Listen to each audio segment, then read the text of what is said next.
morning, everybody. And we are all happy to start with this very interesting session today morning, and then continue with another very interesting session in the afternoon. In the morning session, we will hear two presentations which report the results of a study for European Commission about the development of nanosatellites. These results are presented by Dora Fernland from Nanospace, Sweden, and Volker Schumacher from OHB, Germany. And they are followed by two case studies of the benefits of nanosatellite projects from Aalborg University, Denmark, and Aalto University, Finland. So we start with Dora. The floor is yours. Thank you, Mart. Good morning. I was a bit worried when I stepped into the bus. There was not everyone was there, and I know that some of you was going out for a beer or two. Jan had a good thinking of going home, as I did, but I'm glad to see all of you here. So this is, as Mart said, one of two presentations from this NanoSat project, an EU-sponsored project to see what's going on in the nanosatellite community in Europe, and try to hopefully try to give some advice also how for European space policy, how to spend their money in the coming 5 years, basically. You see the project team here in Vent Baltics, OHB System, Tartu Observatory, Aalborg University, and Nanospace. This project is still going on. It will come to an end this year, and there will be a final report. So this is some sort of ongoing work. And we have had 3 workshops, last one in Majorca during the 4S conference, and a lot of the things discussed there is what I will talk about today. The outline of my talk is as follows. I will summarize some observations and what we think are the trends going on. I will show you some recent published numbers of what's going on in the NanoSat and CubeSat business, and also the projections for the next 4 or 5 years. Then, as I mentioned, in Majorca, we gathered all the agencies, and they were given the possibility to present their roadmaps for nanosatellites. And I will summarize what was said there. And then also we have, of course, been interacting with the community to see what the wishes and the needs are for the community themselves. And finally, I will, if I still have time, I have a lot of slides, so I'll give you some personal reflections. I guess this is my disclaimer allowing me to say what I really want to say. Sorry for that. But okay, let's get going. Some observations, and this is not, to most of you this is fairly obvious. We have seen lately a dramatic increase in number of small satellites. 2013 was a remarkable year for the CubeSat business, with almost 100 satellites launched. That was really a trend-breaking year. Another observation is that we believe that still launch opportunities is truly a bottleneck. This has been the case for many, many years in this non-satellite community. It has become better over the years, especially in the US, but in Europe we feel that this is still a bottleneck. There is much more satellites on the ground than there are in the sky. And the rideshare options are still the dominating one. The ground segment, not to forget, perhaps a bit bold to say, but we say it anyway, that the ground segment sector is not ready for this CubeSat or nanosatellite revolution. This year, during the annual SmallSat conference in Logan, there was actually a couple of initiatives by the big ones. The two leading players on LEO satellite communication, KSAT and SSC, they have now both announced different strategies and the will to take on more commercial aspects of the nanosatellite community, and also adopt their ground stations and above all the price levels, so that they can serve this sector also. And there are some newcomers coming. Spaceflight is not a newcomer, but they have announced this summer that they will build a network of ground stations specifically to serve the CubeSat community. So things are going on, but they are awakening this year, I would say. Venture capital has started to flow heavily in the US, I would say. And the most well-known example is, of course, Planet Labs, which attracted more than $60 million in one go last year. And there are also a lot of other examples. And looking slightly bigger satellites, we have the Skybox imaging, started some years ago, attracted a lot of venture capital, and was this year sold to Google for, I think, several hundred millions of euros.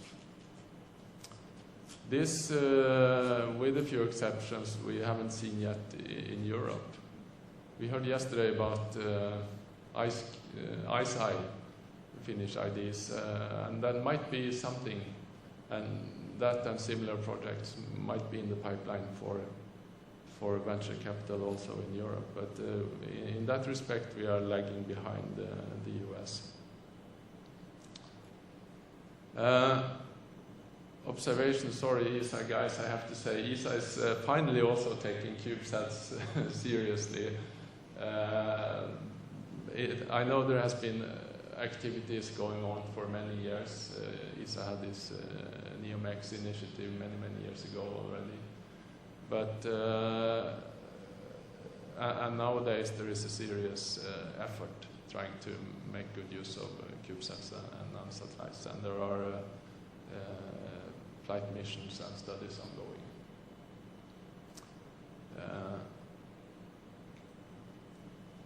If you look on the commercial side, there is a large number of companies in Europe. ESA made an assessment and listed 22 companies that claims to or wants to be commercial and live on CubeSat on satellite business. And there are for sure many more. But the number is high and the money is low. ESA also estimated the annual turnover to be in the range of less than 20 million euros. Is it in total? In total, yes. So you are engineers and you have already done the math. 20 companies, 20 million euros. It's 1 million per company, or even less. So this is not a sustainable situation, of course. What is changing right now, and what has been changed the recent years, is of course that nanosatellites is in a transition phase from being university projects going into the traditional space industry, or traditional is perhaps not a good word, but it looks more and more like a space industry thing, more than the university and research thing. Most of the CubeSats and nanosatellites we have seen so far has been for a tech demo. Now we start to see a lot of useful missions. Earth observation is the biggest one. Size-wise, it's quite clear that the trend is going from a few units up to larger CubeSats. 3 to 6U, and this trend will most likely continue upwards to at least 12U CubeSats. And communication started out as VHF, UHF.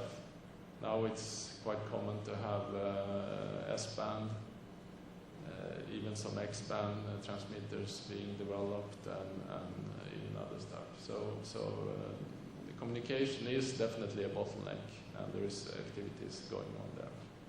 And VHF, UHF has to be regarded as the first generation for CubeSats, and will likely not be sufficient in the future.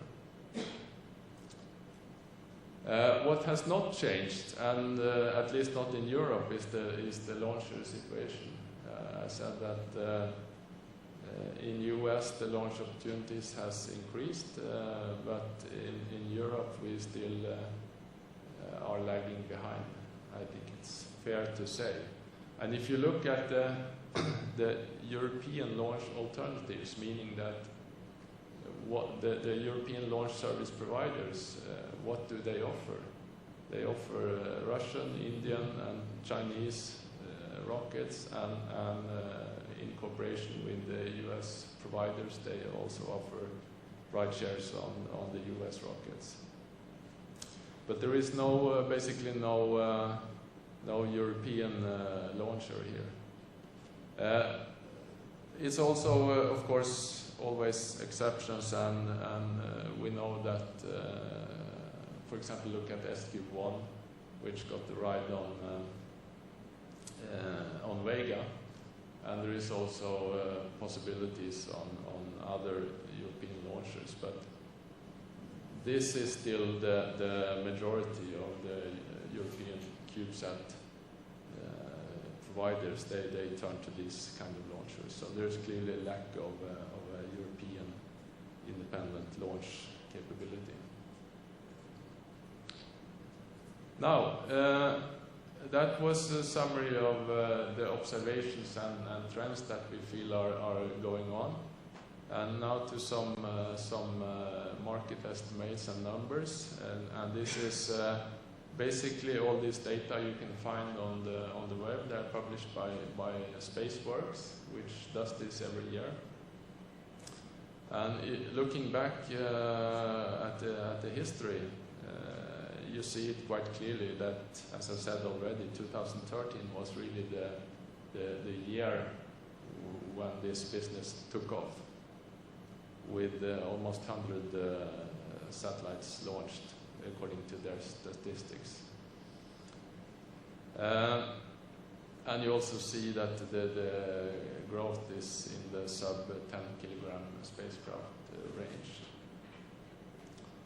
If you look at Spaceworks' most recent market projection until 2020, you see this figure, and if you remember this, the full market potential 2020, 543 spacecraft. If you put that, keep that in mind for a second, I'll come back to that. But here you see this, basically the same thing. The number of satellites to be launched the coming years is increasing dramatically, and reaching levels between 400 and 500 CubeSats per year, or non-satellites per year, would be a dramatic increase to what we have seen.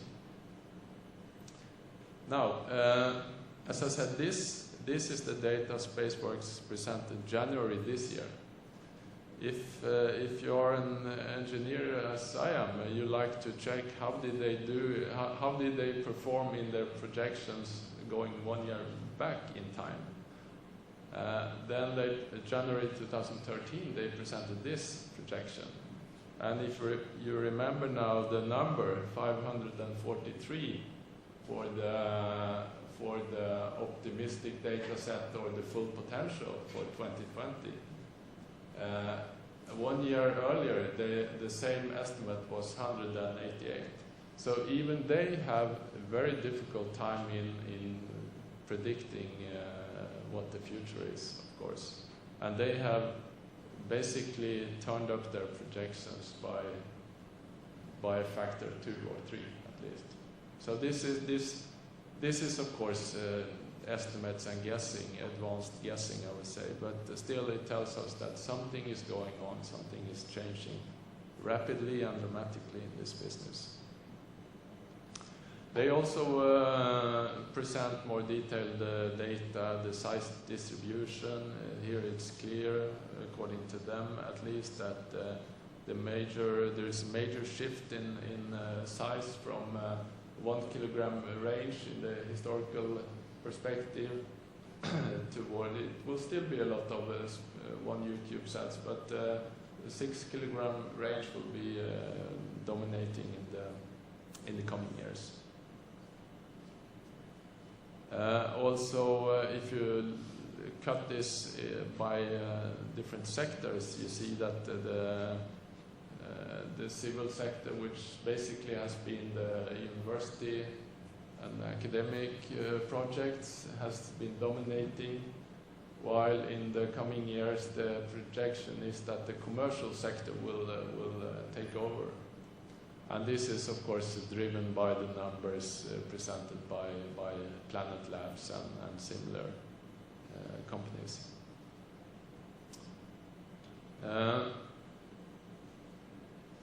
Also, you can slice this by the mission objectives or the purpose of using the satellites. And here again, historically, technology demonstration has been the vast majority of the missions. Earth observation, remote sensing has been a relatively small share.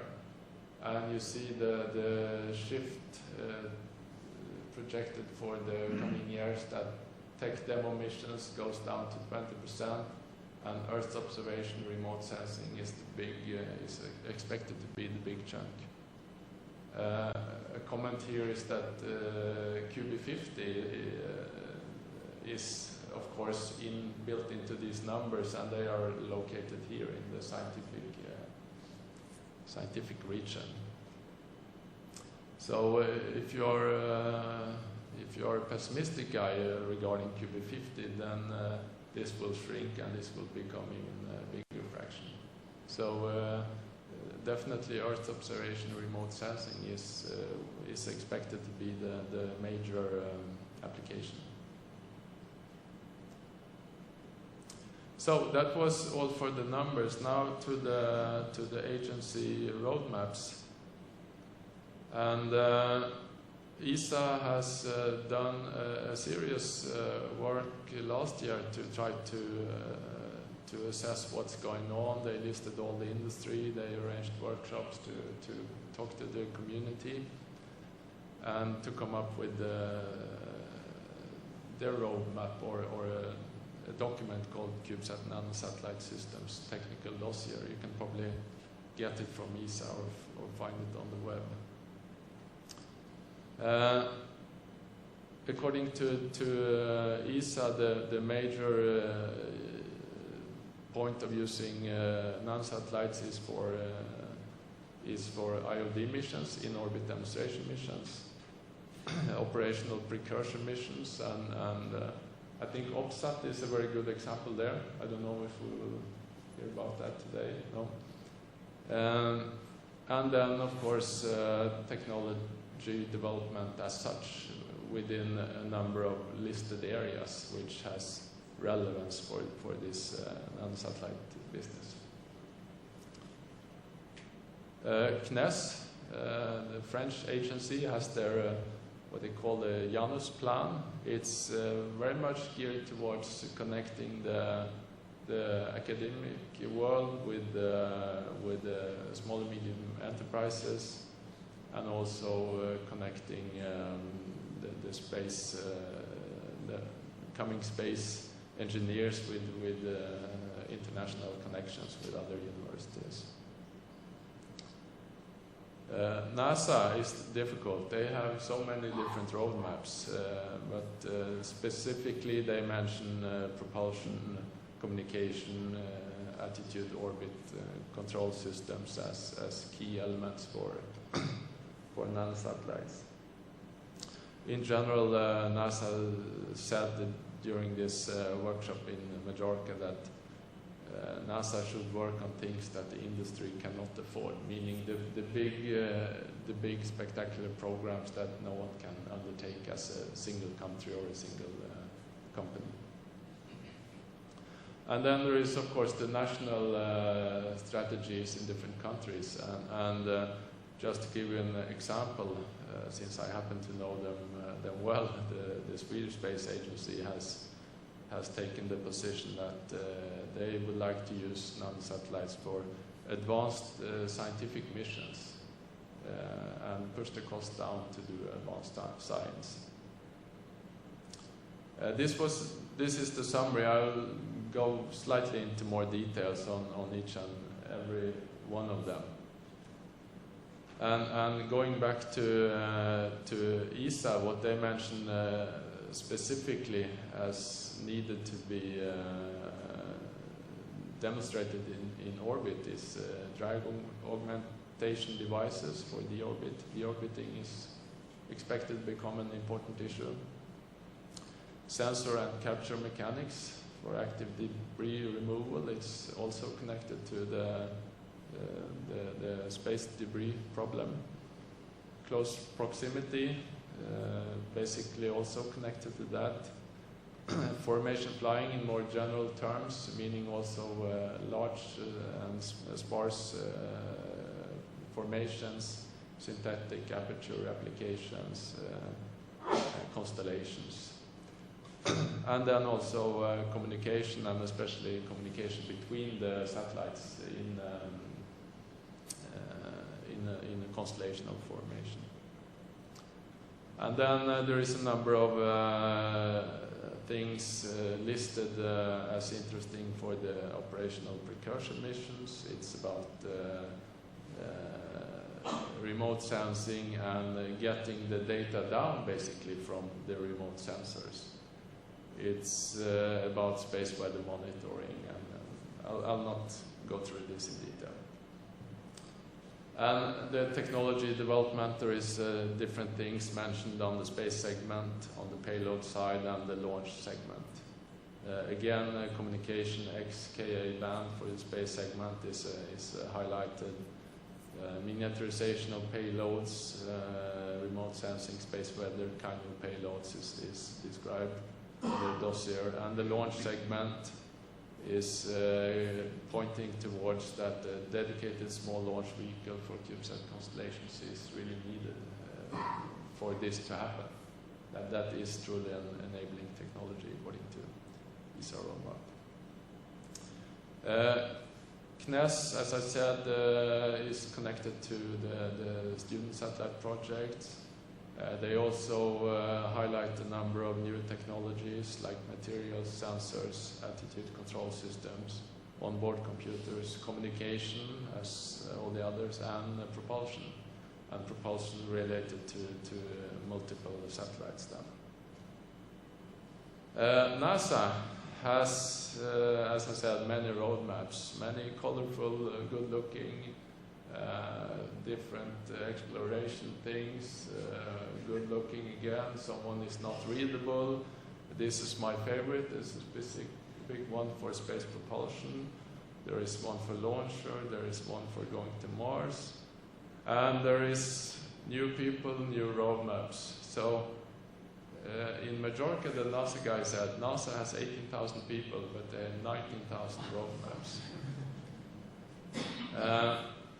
But again, the message that we think we got from them was that that NASA should do work on things that cannot be done by individual companies or individual countries.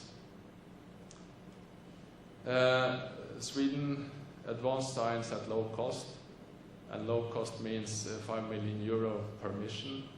And for that, they still think that, or the requirement is still that you should be able to do really advanced science. And that is their way of pushing the innovation forward. And here also future applications that they foresee is distributed systems, more than one satellites, big constellations, Earth observation. These are more on the commercial side. This is things that they want to fund and support themselves. And then on the technology side, it's some specific things mentioned for enhancing the performance of the CubeSats and physics instruments, and also onboard propulsion is mentioned. The needs expressed by the community is the shortlist. I think perhaps the next presentation will touch upon this, because this is the list that has come out of the first two workshops that we arranged in this project. But by now you recognize a lot of these things, right? High-speed communication, both to ground and inter-satellite, a dedicated European launcher again, high-resolution sensors to deal with Earth's observation, which is the major application. Propulsion to be able to control constellations and formation flying, and the orbit debris problem, deorbiting capability is expected to be needed in the future. And then the ground segment should not be forgotten. It is critical. It's no point of gathering good data if you cannot get it down to the ground. And this is some preliminary recommendations from our side where EU should take a role. We have now listed all the technology development areas, and there is a quite good consensus among the different agencies and the community what is needed. So that needs support, and also support of in-orbit demonstration and in-orbit validation missions, and EU has programs for that coming up. It's clearly a niche for nanosatellite missions to do advanced missions with multiple satellites. That's clear. Another thing is that the EU could and should support high-risk missions. That is typically missions that ESA would not do, or would not like to do, or at least have not done in the future. So risk willingness with small satellites. And then again, make sure that all the non-satellite builders are given the chance to launch their spacecraft, because that is a bottleneck, and there is a lack of a European launch capability. Complement, not overlap with ESA, should of course be. It makes no sense to do the same things as ESA is doing. So, 1 minute left. I have, according to Mart, I'll rapidly give you some reflections that are my personal. And one of the things is that look what has changed. Some example of disruptive changes that we have seen in other fields. If you like to listen to music, then sitting in your living room and listening to a CD on a good audio system is really a high quality music experience. But what has happened lately is that different kind of streaming services has really taken over. That the market for music CDs is really going down, and instead streaming is coming. This, despite the fact that the quality of the streaming services is actually much worse. It's nothing near the quality of a good music CD. So, why is that? I think that a way of expressing this is that availability beats quality. Because these streamed services, they are available all the time wherever you are. You have basically the whole music production of the world available anytime, and that beats quality. So, will this be the same for the satellite business? Will available low-cost CubeSats beat the high-quality satellites? I don't know. It's up for discussion, I would say. Another message perhaps for this afternoon's discussion is that even good ideas requires time to mature. And this is related to the space policy discussion that will take place this afternoon. What should Estonia look for? And my message would be to sustainability. Stay with your ideas and companies for a long time. It takes a long time to be successful in space business. And one good example is what we take for granted today. When I needed to find out where the bus left from yesterday morning, I pulled out the Google Maps image, which all of us take for granted that we have in the phone, available and free. And I zoomed in on Tartu and I realized, okay, I live here and the bus leaves from here, so I'll walk here. This was basically my map that I could retrieve in less than 1 minute. But this is not a new idea, actually, taking images of the Earth, and we saw some yesterday. And going back in history, the first one was actually this one, taken from the V2 rocket in October 1946. But it's not very useful as a map, right? But it's very old. But it's actually worse than that, because the idea of using photographs from space as a map was actually patented by Alfred Nobel in 1896. He filed a patent and he died the same year. So his colleagues actually built this camera and took this image from what they call the rocket camera. So how was this taken? Obviously not from space, because they didn't have any rocket. They built a small tower outside of Karlskoga and took this image of a few houses to honor his ID after his death. So the ID goes back to 1897 and is now finally in our pocket every day, wherever we go. So that was basically what I had. So thank you for your attention. Thank you for being here.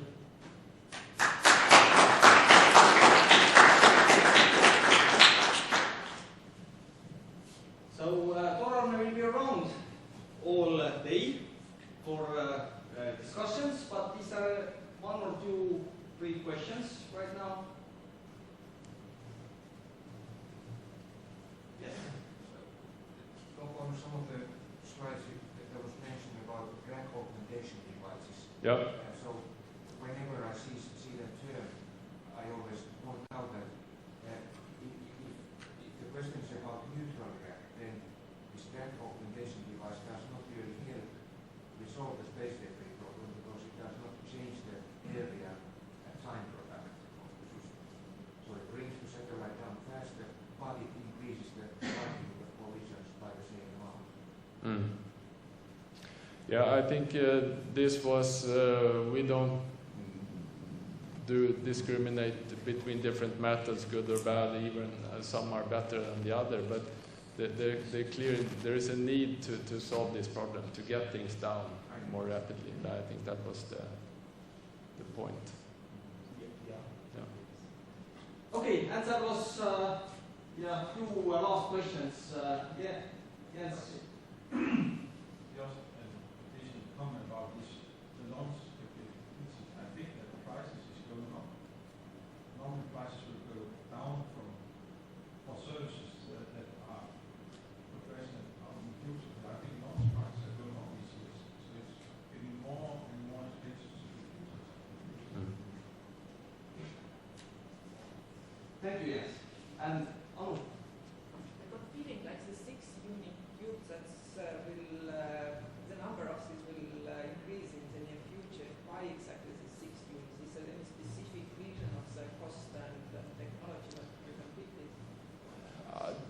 a good question. I don't know if I have a good answer, and I don't know if there is something magic about just the 6U. I think the magic is that the transition from doing a university project and show that you can build and launch a satellite, and going from there to actually build something for a purpose, for taking high-resolution images or do communication or whatever, then you need more power and space and volume. And 6U probably is a good sweet spot. I'm not sure if there is more to it than that. Okay, I would like to say something about that, because we have done in ESA over years many studies about the miniaturization of satellites, and it is not that much the issue of size of the CubeSat is not. Sorry, also Kirche ESA Este. The issue of size is not that you cannot miniaturize. You can miniaturize endlessly, but there are two things where you cannot really miniaturize any longer. That is first the energy generation. The satellite needs to have a certain surface area. It will always work with solar arrays, and the one that we came up to is something like 30 times 30 centimeters. So it would be equivalent to a 27 unit CubeSat actually. And the next thing is that after power, it is communication. Because for communication, you need a certain size of antennas, you need a certain size of power to transmit a high data rate. And in order to get into something which can fulfill an operational need for Earth observation, for instance, the ideal size, but that is already a number of years ago, would have been a 27 unit CubeSat. So you can imagine a cube of that size, so like this chair, like the seating area of this chair about. Thank you very much, and thank you very much for good questions, and thank you, Toran, for the excellent presentation.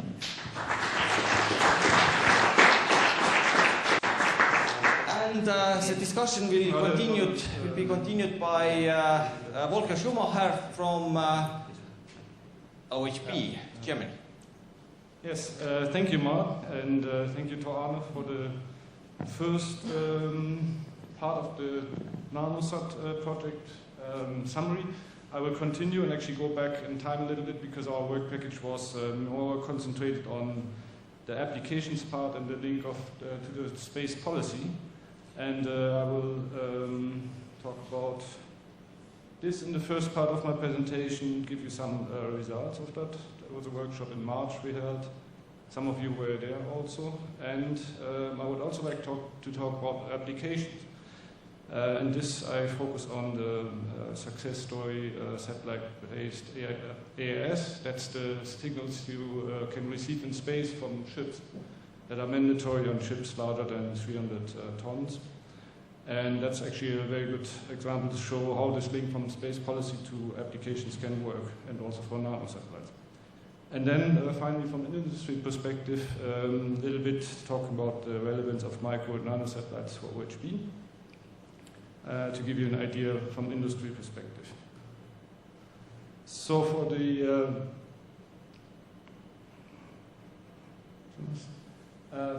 link to space policy, we have been asking ourselves the question in the NanoSat project, what could be the opportunities that nanosatellites missions can add to the space policy, and what could be the link in between making a link to the space policy and the dynamic development which no doubt is taking place in the nanosatellite domain, and how can we add value to this? Because in the end of the day, we have to remember that the European space policy is serving the interest of the citizen. So in the end of the day, if I talk a little bit over the top, what does the man in the street get out of the satellites? Why do we do this? Why should I pay for it as a taxpayer? What is it all good for? And on the right, you see what I would call the policy-making cycle. Somewhere there has to be a useful contribution from the nanosatellite side in order to be useful for operational missions. And it starts usually by setting the agenda on top, going to analysis, policy creation, so the policy is determined and implemented, and then also the implementation of the policies has to be monitored. And so this is what we started out on the NanoSat project, and we're trying to answer these questions. Now, if I look at the European space policy, you see here on the left, and on the other side, the dynamics of the nanosatellite market, which we've already heard of, some trends from Toane. Then somewhere there, we're asking ourselves what could be the contributions between the two of them. Maybe there's a bilateral contribution. Space is a priority for the Union. We're seeing that in the next 7 years, up to 12 billion euro will be invested in space technologies, and that's only for Copernicus and Galileo. And on the other hand, we know that there's the Lisbon Treaty has entered into force in 2009. And with that Lisbon Treaty, the European Union has also space competence. That in Article TFU, EU, Article 4.3, the Union has been conferred a shared space competence alongside that of the member states. So, but the link between the two will have to be by applications, or maybe also by technology demonstrations and job creation ultimately. So what do we get? We get a more dynamic market. We've heard the trends. You can today, on this little chip that we see there, fit the entire functionalities of Sputnik in 1957. But of course, orders of magnitudes faster and more. So we have heard already about the miniaturization. Vegetation instrument, if we take that as an example, you can see in 1990 on the SPOT satellite, the instrument was 130 kilo. Now on the probe vegetation, that's the size of the entire satellite. So I could give you more examples of this, but I think you get the idea. And actually, an NSR report found that today we have satellites that 300 kilo today can do the job of a 1-ton satellite. So this is going to continue, obviously to a certain point, but we should have a look at that. So ultimately, what you can do with a smaller satellite, you won't need a bigger satellite for. And the question is then, how can you benefit from these dynamic developments? We see two basic possibilities. First of all, it's a technology transfer opportunity, of course, from CubeSats to microsats to larger satellites, but also the other way around. And you can save weight. Saving weight means saving costs. And of course, it's a technology demonstration, validation, and verification opportunity. So what hasn't been tested in space cannot be flown in space. The Catch-22 maybe helps to overcome this. And of course, it's a business opportunity too. On the one hand, manufacturing, then usually the volume is low cost but high volume. And you could develop a product line which can be sold to export markets as well. And of course, science-driven opportunities. Moon, Mars, and deep space are all good application areas for nanosatellites as well. And recently, the trends from the US have shown that there's also mass market opportunity. So here I've listed the areas that are outlined under EU space policy. Basically, leading the list is Earth observation with Copernicus, and that's a big program, of course. Navigation, Galileo, but also communications, space exploration, space research and innovation, independent access to space, so the launches, and space situational awareness. You need to be aware of what's going on in space to see if your assets in space are actually endangered or what you can do about it to save them. So that's also in the space policy. And we've heard already from Toane that the list is being led of successful applications. Earth observation is figuring quite highly. The market survey by Markets and Markets in 2013 predicts that among all the applications, the Earth observation and remote sensing is expected to be accounting for the highest market share by 2019. This confirms the study that you've been talking about, so I think that's... And what we'll be talking about in this context, that's the disaster monitoring, for example. Availability is the word here because the more images I have, the better. I need to track changes. I need to see what's changing in order to see what's going on. That could be cyclones, storms, floods, fires, of course, and all kinds of pollution issues, and but also power plant disasters, which we had recently. So the more data, the better, really. But of course, you have to be able to process and analyze it as well. So our workshop that we held, the second nanosat workshop in Bremen, some of you might recognize one or the other on the picture. We had 43 participants from 10 countries, and there were people from agencies, universities, and also from industry, of course. We had 2 sessions, the main workshop, and we had the policy roundtable. And I present here just briefly, really, because we had a lot more conclusions, but to give you an idea and be complementary to what you have already summarized for the workshops. The workshop conclusions.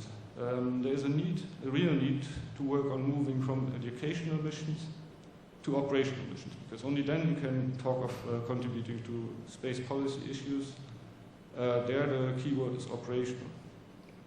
And I've already said it, that one successful example is space-based IIS, which is used for maritime applications and maritime safety. But this could be also a role model for other application areas, I think.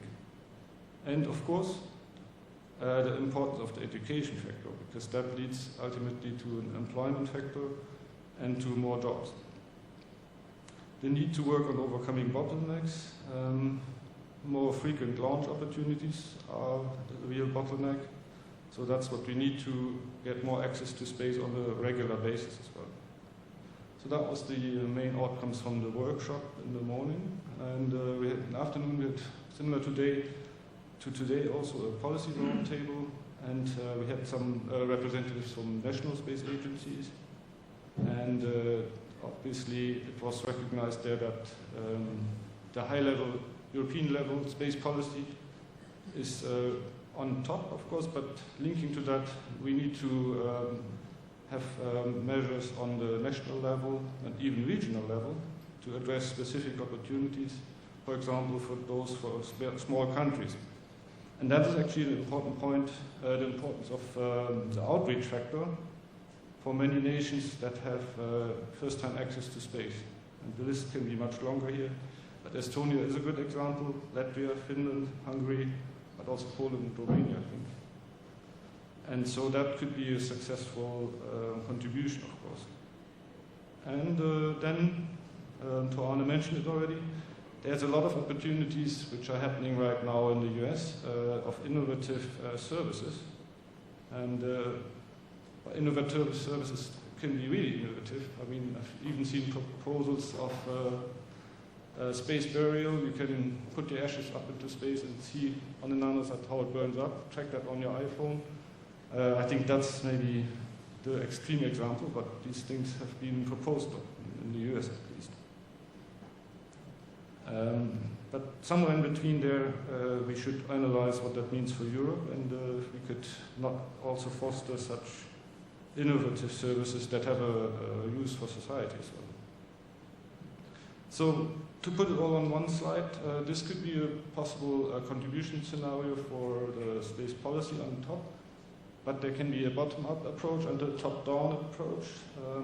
Bottom-up approach is that you have a look at what can nanosatellites contribute on an application basis, and I've listed some of the possible products and services here. So climate change, ocean color, atmosphere, of course, UV50 and deep space. All these are possible products and services and applications contributing to the space programs that are ultimately kicked off by the space policy. In green, the space programs, but also the R&D programs, Copernicus and so on. And leading, ultimately, we have to remember the society goal, impacts growth and jobs, safety and well-being of the citizen. So that would be summarizing it all on one slide. And I think we need to find the actual links where this could work from top to bottom and bottom up to top as well. And the keyword there is operational. Okay, back to the applications. I promised you the success story of AIS. You can see some early images here in the top right. This is from a nanosatellite received in space. It was proven actually in space that you can do this by nanosatellites, or rather the other way around. It was proven by nanosatellites that you can do this in space, starting with IND missions. And the list can be much longer. AUSat from Aalborg, Rubin series, ISAT, and so on. They have proven it. It's possible. And following this success, there was an operationalization. I picked out the date 2011 here because there was two satellites with an AIS payload built by LuxSpace, which is an OHB subsidiary for Orbcomm in the US. And these were two 30-kilo ship tracking satellite AIS satellites that monitored the ship traffic on the operational level 24/7 every day of the year. And same year, as part of the ESA's ARTIS program, so that's Advanced Research and Telecommunication System, that's the element 21 in the phase 2, covered the detailed design and implementation of satellites, AIS microsatellites and payloads, and also the development of innovative application and services. So if you like, this AIS tracking possibility can be now following two parallel tracks, maybe also interactively benefiting from each other. One the research part, the other one operational part. And they basically trace back to the fact that it was proven that you can do this in space by nanosatellites. On the space policy, this is a good example. Luxembourg, although it doesn't have any coastline, but has a maritime focus by policy level. And in 2014, so this year, there was a signature of the contract over a public-private partnership basis with LuxSpace in Luxembourg for the construction of 200-kilogram microsatellites. So these are not nanosatellites, but you have to remember that they developed from that line on the ARTIS 21. And these satellites will then be owned by Exact Earth Europe, which is actually a Canadian company. And they will distribute the data to the EMSA, which is the European Maritime Satellite Agency, who is in charge for implementing the European Union maritime regulations and monitoring as well. So they will monitor this ship traffic on an operational basis for the EMSA to draw conclusions on the maritime level, ship safety and maritime safety. And the link to policy, you see this quote here by the Luxembourg Space Policy Preparation Document in 2012, so actually before that happened, that there's a significant interest for the country and that the ARTIS 21 program for Luxembourg should be highly supported because of the interest for the country itself. That relates back to the fact that you have to have an industry in the country to be able to take up these opportunities.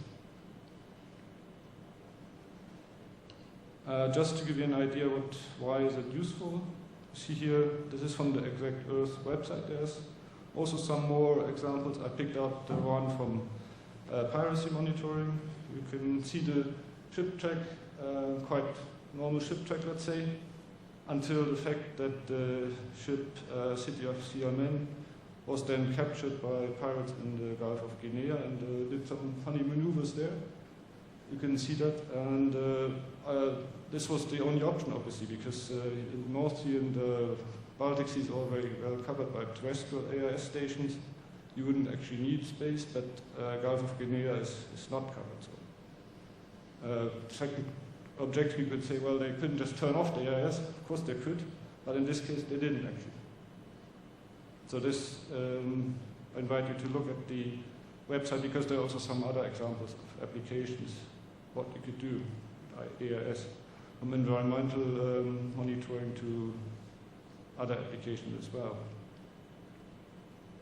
And now I want to talk a little bit about the OHB milestones, and going back in history a little bit, 85 and up to the year of 90.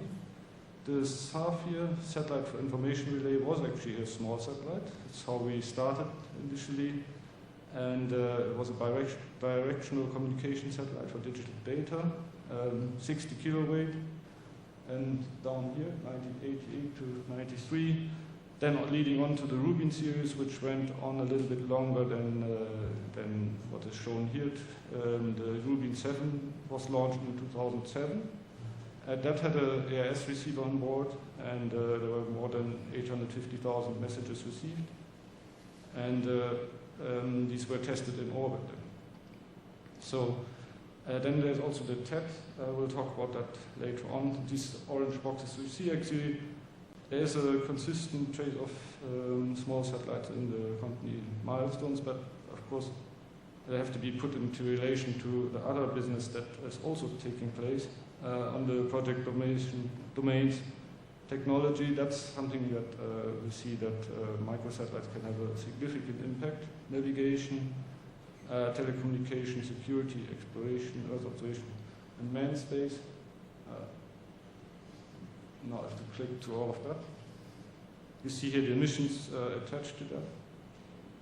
And I don't want to talk about all of those, but some I'll pick out because you see the company structure now. From the turnover of 555 million euro, half of that is generated by OHB system, which is this. How does this work? This box here. And then we have here the satellite AIS that's done mainly by Luxembourg, and formation flying in Sweden, and orbit verification. So I will talk only about this part here because space systems is the more relevant part for this auditorium here. And on the TED, this is an on-orbit verification satellite.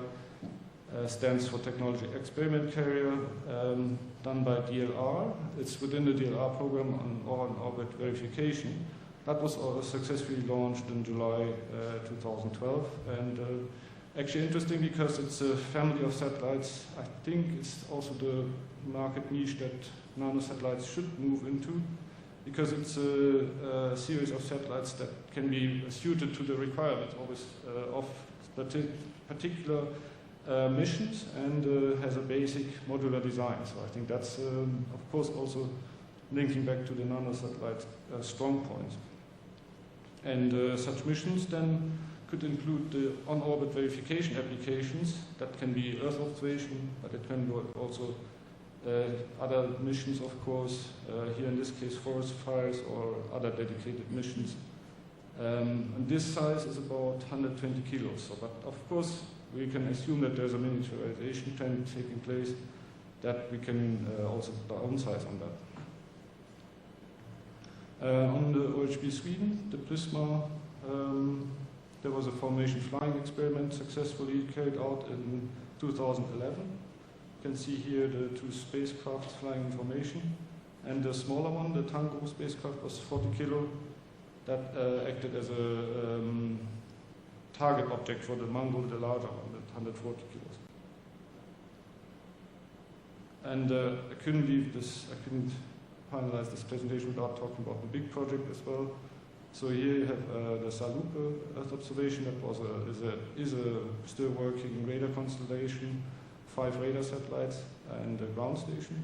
We have now more than 22 error-free years of operation, and there's a contract signed for the next phase, the SARA missions, which will be 2 reflector satellites, and second one, the Galileo. These are the 22 satellites we're building for the commission now, and the first 2 ones have been launched in May of 2014 from Kourou, and were delivered in May, and they were launched on the 22nd of August.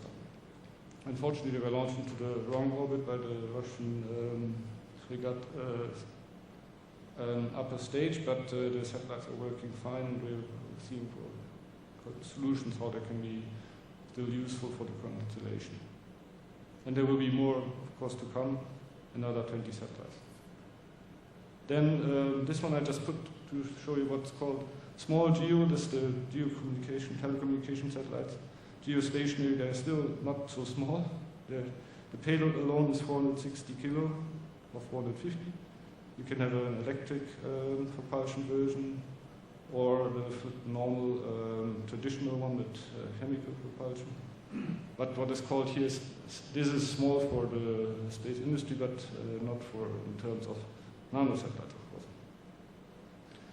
And yeah, finally move on to the educational aspect we think is very important. And we're doing a lot to promote these aspects as well. Because main reason being that they have absolutely proven the educational impacts, that's important for translating into the employment factor.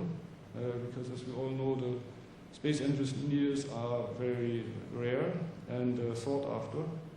So, and nanosatellite really an opportunity to touch the satellite and to see all the systems in one satellite, all the subsystems, and you can get really get close to the hardware.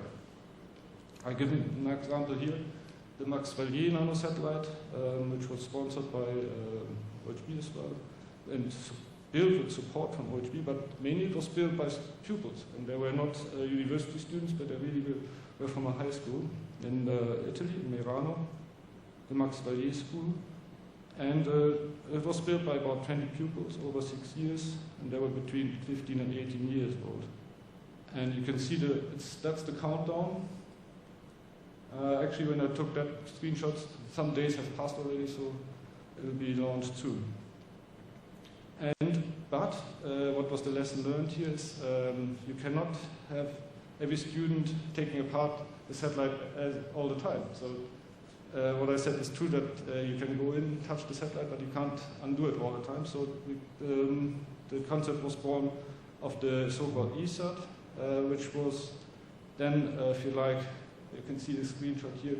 It's mounted a glass panel, so you can look inside, you can suspend it, and I think there was a good demonstration in Bremen on that. When the light shines on it, it will turn, and all the subsystems are working, and this is educational satellite, that's why it's called ESA. And this is a good example of being able to get close to the hardware and make that link to the space industry, which is really, I have to say, not very common in the space business these days, and certainly not a common thing in all the companies.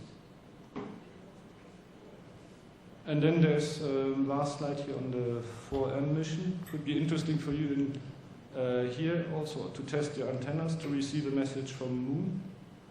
The 4M mission, it's a lunar flyby experiment, and was said that it's the first private funded Moon mission. It is actually 4M stands for Manfred Memorial Moon Mission, memory of our founder, Professor Fuchs, who died in April. And his family has sponsored this mission. It's actually going to be happening on October 23rd, and it's going to be attached to a Chinese lunar orbiter test model on the Chang'e 5. It will be attached to the upper stage there, and it will be a flyby Moon mission that will last 196 hours. And during that, there can be some radar, there can be some radio amateur messages received throughout the world, and there are beacons on it when it goes around the Moon. So you are encouraged to tune into that if you want to test that here. I've already spoken to the lead engineer here yesterday, and that could be an option. And yeah, as I said, it would be the first privately funded Moon mission that we think of, that we know of. Okay, so thank you for your attention. If there's questions, I'm available.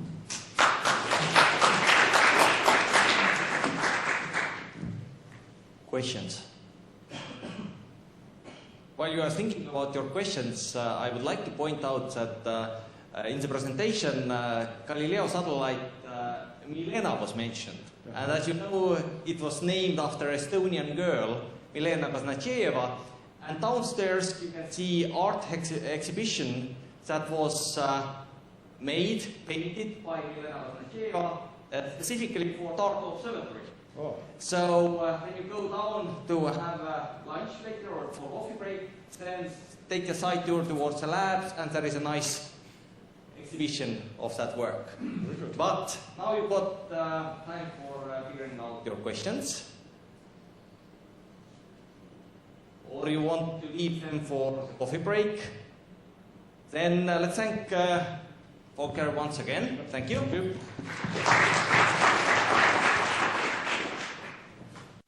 And the next presentation is by Jens Dalsgaard Nielsen from Aalborg University. Please.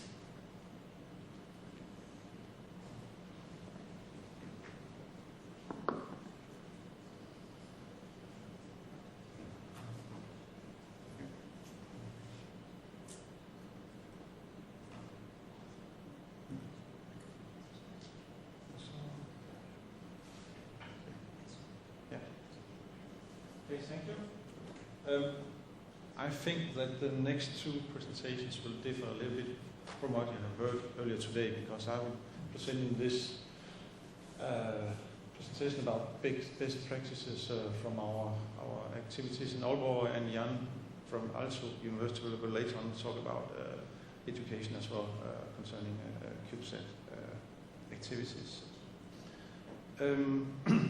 So this was a very weird situation for me to come and talk about best practices, because what is best practices concerning CubeSat and development of space when you're dealing with students? First of all, I have a disclaimer, because I'm not here to tell a lot of what we have been doing. I'll just state that we have been quite lucky with what we've been doing the last 10 years in space. About finances, partners, launches, construction of satellites, operations, and also many nice people around the world that has been helping us during these years. So we have been quite lucky, but also that if you don't seek the luck, you will never receive it. So this is some things you should think about. Okay, space, best practice number. Oh, sorry, jumping a little bit. Okay, it's a little bit sensitive, this one. So now we have seen that here in Estonia they have launched HQ1, and this has been a very nice journey. They have been through a lot of public activities and so on. So this is not to state that we are very good guys, but this is to state that we have been in business for some years, and the luck I was talking about before. But this also shows some problem that we have these years, because this is not new anymore in Denmark, because we have been launching some CubeSats. We have been doing it, and the Technical University in Copenhagen have also been doing this. So when we are coming to the press or seeking for money, they say, yeah, this is not any new news for us. This is daily business for you, so why are you asking for money? Just to state, we have launched 3 CubeSats up to now, and also been participating on a European mission. It should be something around ASat-1 to the City Express in 2005. So the bold one is actually flying. This one will fly very soon. And the rest, QB50, I think many of you know about QB50. We have been redrawing ourselves from that project due to some reasons. We have also a mission with DLI in Bremen, close to OHB, that also shows some of these showstoppers that we heard prior from Volker, size of satellites, where we are so happy that we can now payload running on a 4-meter helix antenna compared to a normal 20 centimeters dipoles on a normal 1-unit CubeSat. So next year we will luckily launch 5, number 4 and 5. And number 6, we are concerned what we are going to do now. So this should be 4 and 5, not 5 and 6. Sorry for miswriting here. Okay. Many of these best practices that I have come up with now is of more non-technical character. The audience today is partly students, engineers, professors, or people employed at university. There are also people from industry, and there are also people from ESA. So So I'll try to give some advices how you can be sure to reach the goal for your business when you talk about educational CubeSets. First of all, I think that you should always try to set up some criteria of success so you can achieve many small steps of success down the line during the project. Otherwise, it's very difficult to run a project for maybe 3 or 4 or 5 years.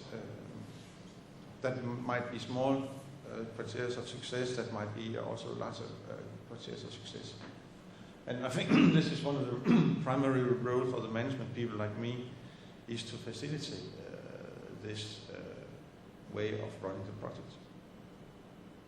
I've just enumerated some of our small successes.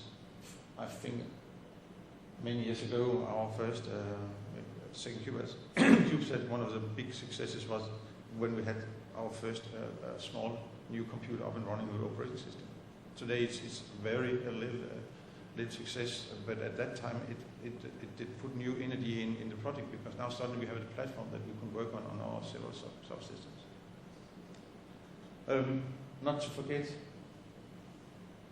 track, log everything that you do. And also remember and honor all the people that contribute to your project. This is also very important, because from time to time you will end up in writing a yearly report or a yearly status for the project, and people tends to forget what they have been doing the last year, because what is interesting is what they're going to do the next year. So we have lost a lot of information what has been carrying on the last 10 years. We still have the web pages and some of the blogs, but I think maybe 40% of information has been lost down the line. Not so good. About milestones, don't make milestones every half year. Make them monthly or bi-monthly, because again, you should be able to see something positive come up about the horizon. So for instance, I found a picture on the web, some kind of 30 years anniversary cake. Make something out of these success stories. And success is the major driving factor for the students, because if life is boring, they won't do this for the next 2 or 3 years of their life. And furthermore, it's also important that this should be achieved by the students, not by people like me. I'm tending to hide me in the corner and do nothing. It's very nice to have a salary and do nothing every day, just watching the students. That's maybe not the real thing I'm doing, but at least seen from the students' side, they should be in control of the service. So watch, don't touch. As I said before, document the satellite, prepare things for conferences, and team spirit building is invaluable. And here's, I have found another picture, which is not from our satellite business, but from our competitors at the university that are doing economy cars. So they are building a total car, including hydrogen fuel cells, transmission, high strength, low weight carbon environment housing of the car. So they're building a total car and running around the world and participating in competitions. And I think it's really not nice for us to see, because in contradiction to CubeSat, they have a launch every year. They go to the competition in Australia or the Netherlands and so on. If we're lucky, we'll have a launch in 2 or 3 years from now, and later on I'll maybe talk a bit about delaying of launches. So we heard earlier today about the Vega maiden flight. That was not so long time ago. We were asked if we could contribute with a satellite for the Vega maiden flight in August, because it was going to be launched in December 2008. So delay of Vega maiden flight, I won't count the years, but I think some people in this audience can count from 2008 until that launch. So this can also reduce energy among the students.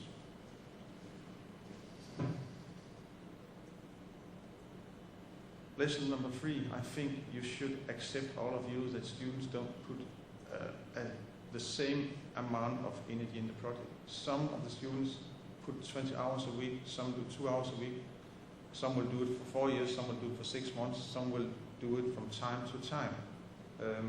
But in all cases, people are delivering to the project, if they're delivering. So what shall we say, the examining part of this from management parties, if they are delivering something to the project, they are part of the project. This will change from time to time for the students, so you should keep your planning very simple as possible, because you have to change plans all the time. Otherwise you will see that the energy you are putting in your planning will just evaporate, because you cannot plan 2 years ahead from now, because you do not know which students you have in 2 years from now.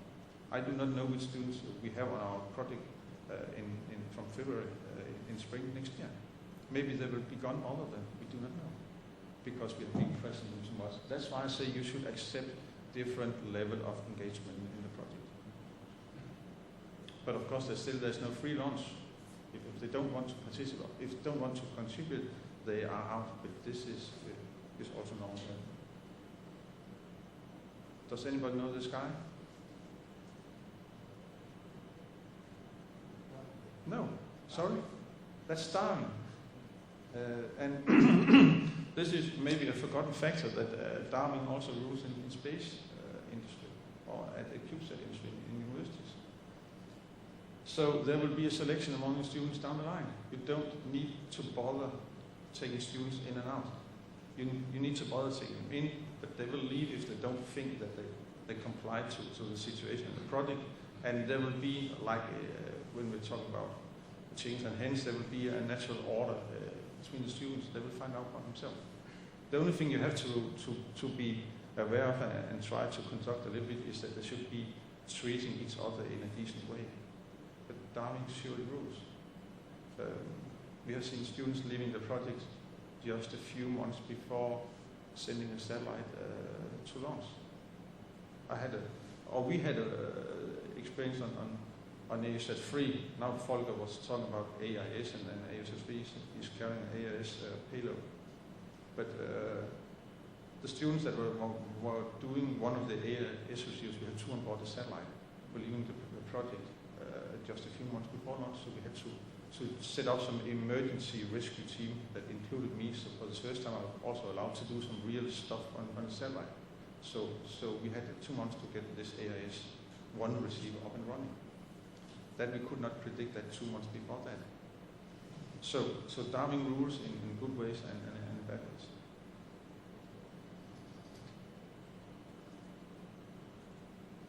I think many of my colleagues won't agree with me, but I surely think that you should give the students control of the project. Give them responsibilities, let them run the show, also give them economic responsibilities. They are ordering stuff, they are dealing with sponsors. They should also be aware of that there's no endless funding money, that we have a limited amount of money. Volker was talking about this new AIS, was it 30 million euros you had in contract. Our total project for 10 years is less than 600,000 euros for 3 satellites and all the other stuff. Not including my salary, but the basic expenses. So, as management, you are there to help, to avoid worst mistakes, and then also handling conflicts between students even before they complain. So you have to observe them a little bit. And the last thing, you have to take the not so funny decisions, because the students won't take them for you. And that can be a risk for your mission. For instance, on ASAT-2, 3 months before delivery, I have to take the decision that we will not fly the deployable solar panels, because I didn't believe in them. And nobody did believe in these deployable solar panels except the students that have been making this deployable mechanism. But some tests did show us that we were not sure that they will deploy correctly and lock and so on. So we were really afraid that there will be a risk to the mission. But the students couldn't not stand up and say, I don't like your work. So management should be aware of that bad, serious decisions should be taken by management because the students won't take them. They are afraid of getting enemies or hurting the other students. So this is one of the lessons learned, that you should not just lean back and say, okay, they will take these decisions in 1 or 2 months. They will never take it. It's a really bad thing to say to a guy that the work that you've been doing the last year, you won't fly. But if it's a major risk, you have to take a decision.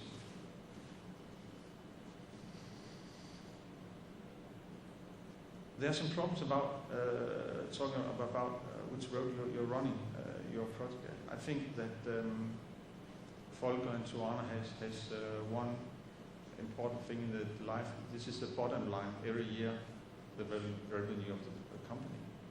We are in a position that we are only here to use the taxpayers' money. So in that sense, this is not our so to say, we should not earn money, but of course we have a limited amount of money. But are you doing this for science, for commercial things, for education, or just for fun? There was a guy who teaches the space is fun or something like that on the backside. I think we're doing this partly for fun and partly for education. So this also gives you some way of running your project, because what is the purpose of the mission? Normally I try to provoke people a little bit, saying I'm not in this for doing satellites. I don't care about satellites. That might not be the truth. But I'm in this for making the best engineers in the world. Because my project is engineers coming out from the university. So this also has an impact on the solutions. Are you going for a do-it-yourself, or are you just going to a CubeSat shop and buy things and assembly a satellite, or are you do something in between, or do DNC means do not care? This again is not true, because if you have focus on your payload, then you just want to have a platform. Like I really like Volker's new, was it take one, this standard platform you have. This is a very good idea.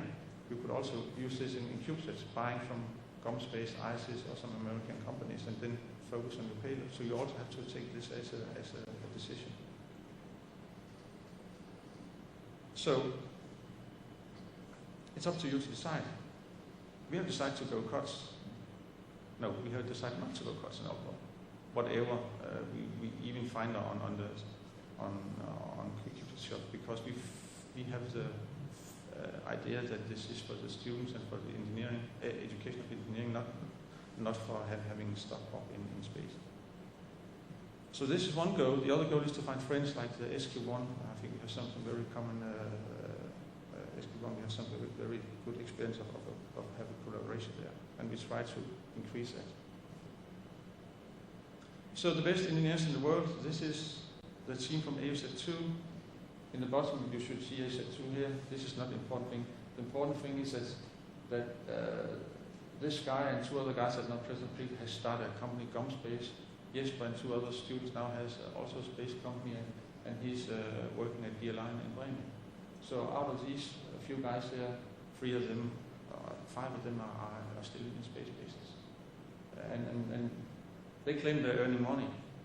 They claim they're not earning money for the time being, but they will earn money in the future. But at least something is happening, and I think this is very good. Okay. Before we had the journey is the destination, we put that way. But this is not enough now, seen from the students, because they want to do things even better than before, and as a previous satellite. And coming back to our CV with all these satellites and Bixus flights and parabolic flights, etc., it's not easy to maintain the team spirit and attracting young people. So they want to go for professional level quality payload. They want to develop a total new do-it-yourself satellite platform. So AZ Freedom wanted to do everything from scratch, but even better than the previous one, and do it at a high quality level. I think they quite succeeded with that. We have a quite sorry, I'm deciding to speak from here. I think that we have a very nice platform today, but this did put another spirit in the scene. And this might be our problem from the future, because the next one wants to do it even better or not do it. So now we are talking about that might be a problem maintaining our series of CubeSats. Maybe we will stop 2 years from now, because this has become daily life in our university. You should think about that. Some students, as I said, have this professional focus and has a problem about understanding that. I think the journey is the destination education of people.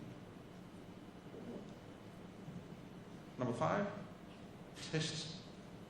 Now we have some more technical best practices. We fly significant errors in AUZ2 and AUZ3. You should know that. I don't know if SQ1 has errors up in space. Error, he's doing a little bit nothing. I'm happy to see that. Just to give an idea of the complexity of our system, this is the space segment, this is the ground segment. We have AIS receivers, we have power supply communication, ADCS, we have 2 ADCS systems, we have flight plan and log. The ones with the line was reduced before the launch, camera, DPS and switch. We actually had a DLR from DPS from Germany in our safe that we did return because we were not able to convince ourselves that we could fly it in a decent way. Number 7, take craftsman skills very seriously. You don't normally learn in daily life at university.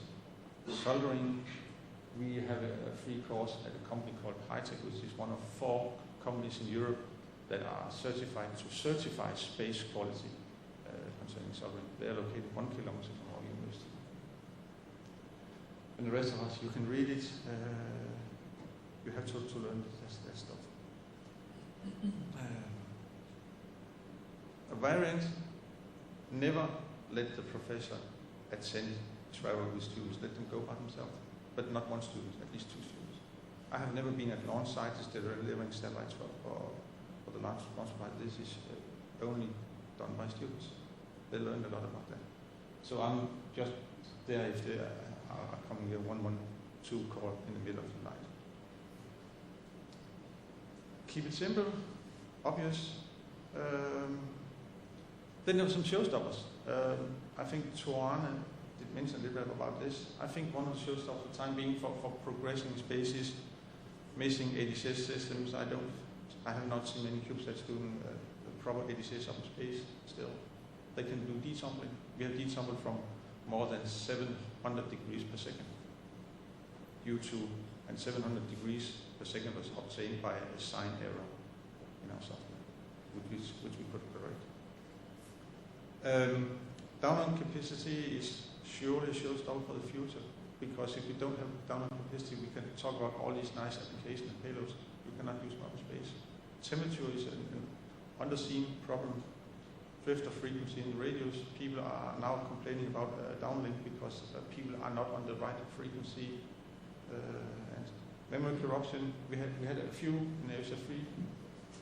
We had one from a reporter from Japan that there was a weird Morse beacon, a CW beacon. We found out that this is the problem. Once time after reboot, we just calculate a string like this, having an integer calculated, and this will be in memory until you reboot the computer. So the bits will slowly degrade due to radiation. You should redo this calculation one day to refresh your memory. Showstopper number 9, the bureaucracy. While this is now stopping, we are attending fly-use satellite by ESA. We are killed in documentation requirements and test requirements.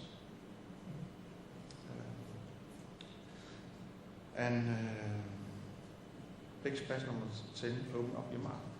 If you have problems, state it clearly. If you have problems with other people's work, state it clearly. And we have long discussions. So, number 11, a little bit more technical. Success of mission should not rely on uplink. We have seen this several times that people cannot command the satellite. It should be able to do the mission autonomously without any interference from ground, because LNS is more sensitive than PAs. I just accidentally tossed our satellite in the clean room. I'm the only one that have burned off the LNS just by tossing it out of this earth strap around my arm. They still complain about that. They won't see me in the clean room because they have to disassemble the whole satellite. Some criteria for success. You should enumerate them. Launch success, burst beacon success, the rest is a success. And then after 2 months you forget the small steps of success in the beginning, but you should remember this. So, last slide, or the last 2 or 3 slides. 2 or 3 days after launch, 3 days after launch of the AZ3, we were so close to lose the mission, because our system was just going down. This was the 28th of February, and the 4th of March we were in contact again. This was some long days. I will not tell the details today, but I'll just say we only have solar cells on 5 of the 6 sites. So you can think of which site was pointing towards the sun. Murphy. And the last one, go open source, because in that way you can help yourself and help others and exchange information. If you show me yours, I will show mine. I'm still trying to convince the students they will partly go open source, but they think things is secret, but except maybe from some weird part of the AIS system, I think they should go open source. Questions?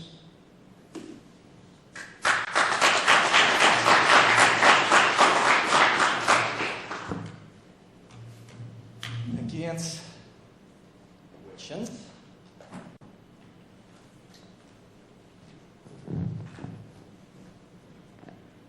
Can you a little bit discuss on how you justify the cost for the university, because that's a big problem, for example, in Lithuania?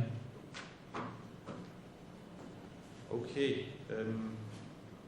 Very shortly, the money that we are getting from sponsors and from funding and a small fraction from the university are only used for components, manufacturing, and a little bit for hiring students in the summer holiday. Because I think I would rather give students salary 2 days a week, and they're working 5 days a week on the satellite in the summer holiday, instead of they're using their time earning money on selling gas. So this is my decision. My salary and other salary are not included in this very low budget. I think about 150,000 euros is our budget for satellite. On the other hand, I forgot to say that 30% of the project is after school hours, because we are doing some project-based learning, half a year for doing a project. They should end up with a prototype, go to examine and pass the exam based on this prototype. But you know that there's a long way from prototype to sending a real satellite up in space. That part of the project is in the free time, and also in my free time. So I don't even get paid for these many hours in weekends and evenings. So the budget, this very low budget, I was teasing Folk a little bit, is only a fraction of the real budget, of course. But this is the real money that are passing through the system.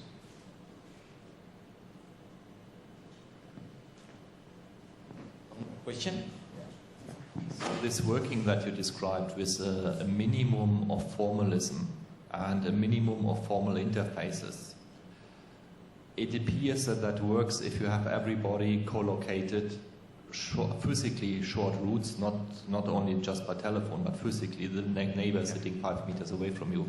But what is the maximum, out of your experience, what is the maximum size of the team that you can maintain in that? 30, 40 students, something like that, yeah. We had a maximum of about 70 or 80 some years ago when it was on the peak. And at that time it was very difficult to have it up and running. But 20, 30 students, that's okay. They split up in groups of 5 students, so we're talking about 5 to 6 student groups. How do you actually maintain the history? I mean, because you have to ensure that the experience gained in the previous teams should be passed to the next teams. How is that best done? We do it in 2 ways. first of all, we try to convince them to document everything in a very simple way. We have an internal track system where they should sit and write when they're doing the stuff. This is one way to do it. The other way is that we are having many of the old students that are now engineers that are still passing by, and we can take them in as volunteers and do some teaching and handover of information and knowledge. This is also quite informal, but this is the only way we can do it. We are a few guys now trying we have started writing kind of a book, but this takes time. I think particularly that would be of interest to open source software. You have a kind of an open source book, which is written where also sufficient attention is paid to that, so it is done, with a good review or check of that publication, and then becomes kind of a standard reference work for each work, so that also many years further on you can refer back to a particular problem and how it was resolved. I agree on that, but it will not come out of nothing. It takes time to do it. But we are a few guys now trying to start and invite people around in the next coming months to participate in such a way. So surely we are thinking about it. So thank you very much, Jens.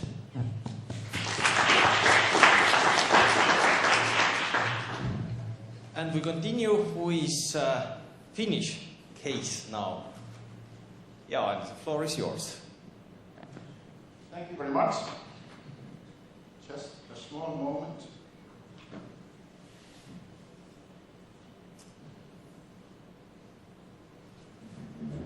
Okay, many of you are seen me already, giving presentations on Monday, so it's annoyingly loud.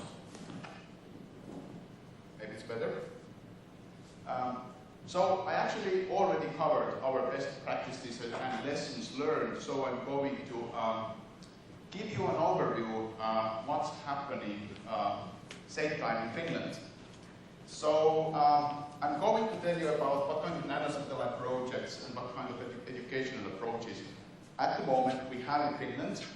And of course, you will have also a real lecture about the older space history of Finland later on by Heikki Sipilä. But I will cover just very briefly the fact that Finland has been almost 20 years a full member of ESA, and that means a lot of missions, a lot of instruments, but Finland hasn't actually built its own satellite yet, or at least not launched it. So I'm starting now with small satellites and space-related education in Finland. Space technology professorship was actually founded 1987. The first professor was Martti Hallikainen in Helsinki University of Technology, and it was the year when actually Finland started to negotiate with both West and East side to see how to go further in space business. And 92, I think, Finland became the associated member of ESA, and 95 a full member of ESA. But space topics at the moment are taught in several ways, in several universities, and only place where you actually can study major on space technologies are the university. And we have actually even several lines. We have space technology and science major. We have a major in robotics, which includes also space robotics. And we have Erasmus Mundus Space Master Program participation, which is joint European program. Then we have also Helsinki University, which has its own space science program, very high level. And University of Turku, who has a very strong school of astronomy and also space sciences and some electronics and measurements also on especially on radiation measurements. And then University of Oulu with space physics and ionosphere, and then Tampere Technical University, who has a couple of courses on space technology, but not really a major or anything more serious. So Aalto University was founded 2010, so it's a very new university. we actually merged together Helsinki University of Technology, Helsinki Business University, and school Helsinki University of Art and Design. So now we have all these new areas under the same roof. We are divided into the 6 schools. I'm representing here the School of Electrical Engineering. And it's a new dynamic university which was actually selected by MIT studied and one of the most promising innovation universities among the most promising 5 innovation universities in the world. So also the space education or space technology education lives very active times at the moment. And all the universities investing in new areas and searching how to improve education in several areas. And what happens from next year is we are launching our new master programs throughout the university. All the master studies will be in English and open for international audience as well and international students. And our department, together with a micro and nanosciences department, will launch a master program called Nano and Radio Sciences. So it will be an international program, the only program that we will have. All these previous international small programs will be terminated, and we concentrate on one single program. And it contains also one major, which is called Space Sciences and Technology. So we remain the only place in Finland where you actually can study space technology. In a new program, we have tight integration with radio and nanosciences, and also increasing the collaboration with the Space Master program, which is actually mostly so far has been cooperating with robotics. And we have also plans to collaborate with the Nordic 5-Tech universities on space technology. University has also invested to education by increasing the amount of professors acting in space technology and space science area. First of all, we have new professor in space sciences. This is Tuija Pulkkinen. Tuija Pulkkinen was our dean several years in our school, and from next month, actually, she will start the duties of vice president of Aalto University. Unfortunately, she has most probably not very much time for research anymore, but she has been really powerful influencer to increase the influence of space research and space technology in Aalto University. Then we have new professor on space science and space technology, Esa Kallio, who is working with planetary bodies and atmospheres and also asteroids, among others with the Rosetta Lander project. We have a new professor in radio astronomy, Anne Lähteenmäki, started around a year ago, and I belong to the same bunch, starting from the beginning of this summer as an assistant professor in microwave remote sensing, which is also related to space projects, as we have been doing space projects before in microwave remote sensing. Also, our topics are getting more diverse, and with the new professors, we're going to get also new topics. So nowadays we have topics on not only space technology, but space science. We have space weather, ionosphere, planetary atmospheres, asteroids. New topic is nanosatellites. We have been doing them since 2010. Satellite sensors, radio astronomy, and microwave remote sensing, and also airborne remote sensing, which is a good pilot for satellite-based remote sensing. At the same time, we're trying to increase the influence and the quality of our education, and we have been introducing learning by doing concept more and more. Exactly like any other CubeSat project, we're trying to do by hands and create real systems in order to allow students to actually make mistakes, which will teach them. And we are not only teaching university students, we have also own program called, or sub-program in nationwide LUMA program, which is targeted to gymnasium students. We have a space program for gymnasium students. We are carrying 1 or 2 courses every year for the best students in Finland in physics and mathematics about space topics. So together with this growth, we have been also dealing a lot with nanosatellites. So a lot of this growth actually most probably started with nanosatellites. At the moment, we have 3 satellite projects in our house. All the nanosatellite projects of Finland are in our university. We have Aalto 2 CubeSat project, Aalto 1 CubeSat project, Aalto 2 CubeSat project, and ISAR spin-off project. A couple of words about them. So Aalto 1 project is something you most probably are familiar already.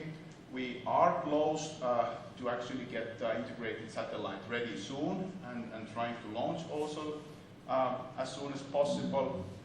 And this is a huge cooperation project with different departments of our university and different institutes and universities and companies in Finland. So the satellite is a very complicated CubeSat. It has 3 payloads, full attitude control and determination system with reaction wheels and star trackers and several on-band communication system, S-band link, UHF link, and so on. We are also working on Aalto 2 project, which is a QB50 satellite. And here we are only building a platform and trying to optimize our platform building ability and technology so that it would be as easy and as fast as possible. And then we have ISAI project, which is actually trying to create a commercial company. They are not yet commercial company, but from the beginning of next year, I hope they will start actually risk funding based operations and going forward with this wonderful idea, which has got a lot of traction in Finland and hopefully will also get a lot of traction abroad. These guys have been making serious work around the world to actually get the investments behind this idea, and I hope they have as bright future as Planet Labs and ISAI satellites will be measuring ice situation in Nordic very soon. We also try to use nanosatellites as education platform. So we try to combine these benefits from nanosatellites with different courses. So for example, don't see it very well, but there is a satellite antenna system, and this is actually a course about antennas, not satellites at all. So we try to pick different topics from different other courses and integrate a bit of the satellite as a use case or as a small study, and in this way get experienced students on some area attracted to also to our projects, but also giving them like examples and the opportunity to actually make a real equipment. We are increasing hands-on teaching and learning, and project-based teaching and learning in our university, and satellite building is one of the good experiences for students, and we're trying to use all the online tools with the documentation. So answering your question about how we maintain the knowledge, all the students in our project get credits only after they have been submitted the documentation to the Google Drive repository, which is actually accessible for all the students. So this is prerequisite to actually get any credits out of it. And all these documents are also can be used as a base for the next student work. So you just take the last document and issue the new version, and you get credits again if there is enough work done. Students also getting used to read documentation and write documentation. We have also developed not only paper-based documentation approaches where you just have tables and your numbers are going to right directions, right people see right numbers. It is difficult, of course, in student projects because they are not very documentation oriented, but we have ways to encourage, for example, not giving credits without documentation at all. So we have several types of documentation standardized for the project. And we have also the new type of assessment in this project. Students are actually applying for assessment, so they are not getting credits before they're actually asking to get those credits out of the project.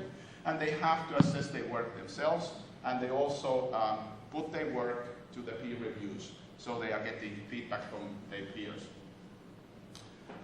International community, of course, and our students then work together with the international CubeSat community, space and technology research and development in Finland, and industry in Finland, space research community and Finnish universities. And then after the project is over, they can spin off to science or teaching or business or technology. And all they have already good connections to some of these areas, and they find their way for future work. So we have been also investing in our capabilities to test and develop systems. So we have bought and building a small satellite test laboratory. We have vacuum systems, thermal systems, a lot of microwave systems, because we are especially a radio science and engineering department, and microwave remote sensing is our specialty, so we're trying to get the most modern equipment for student use as well. So soldering and development is also done on the site, so it will give the best experience for students to actually develop any kind of systems. So most of the audience is actually waiting for this part. So how far we have got with R1 project. So a short overview of the status now. So the main payload, ASI Fabry-Perot spectral imager made by VTT, is tested. This is the heart of the instrument, the Fabry-Perot filter. Now it's tested and space qualified, basically. And now the instrument first engineering model might be also prototype model. They are building two models where you don't know yet which one is going to fly. Is in calibration, or actually already past the calibration phase.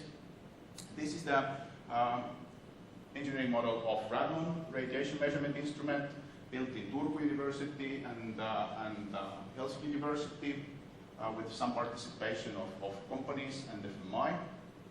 And there is early boards of drivers for Tether experiment board.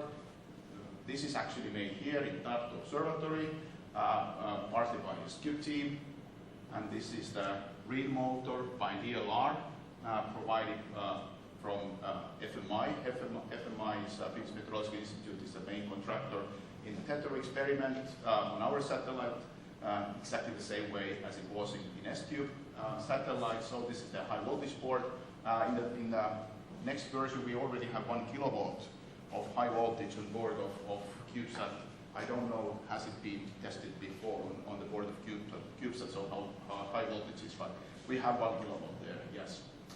We also developing sensors. This is a very, very miniature sun sensor for satellite attitude determination developed in our laboratories. Here it is under calibration. UHF radios, VHF radios, and S-band radios are all developed in our department, and also the antenna systems are developed in our department. This is one of the onboard computer versions. What we have, this is actually the engineering model of R1 computer systems, but we have a different architecture and different computer system for R2 satellite. This is based on Linux computer, or actually 2 Linux computers. So we have 2 code redundant Linux computers on board of the CubeSat. We have been making radiation tests, vacuum tests, and thermal tests for all the subsystems, or at least critical subsystems in terms of radiation. Not everything is shaken yet, but it's coming soon. As the engineering models of also some of the parts which are commercial, for example, the EPS system is coming from Lightspace, are coming in. We have been testing those as well, and made small adjustments for flight models. So here is the ODC onboard computer is having the thermal cycling in our laboratory. This is the APS engineering model for battery board. And this is the attitude determination and control system, which is a very complicated system coming from BSD, Berlin Space Technologies from Germany. It has a star tracker, reaction wheels, magnet torquers, and a very complex software, which hopefully will be able to spin up the satellite. We really don't know. This is very challenging. And we started also the integration tests. So we have stacks integrated with dummy modes and also with the real modes several times already. The whole satellite has been integrated a couple of times. I've used it, filed, and disassembled and then again assembled. So this is approximately how it looks like. The sort of engineering model. So in CubeSat world, you don't have so clear borders between different models, but we try to build as much as possible and make small adjustments during this process. And we have also already operated ground station. This is the call of our ground station. This is a 3-meter mesh dish antenna on the top of the roof of our department.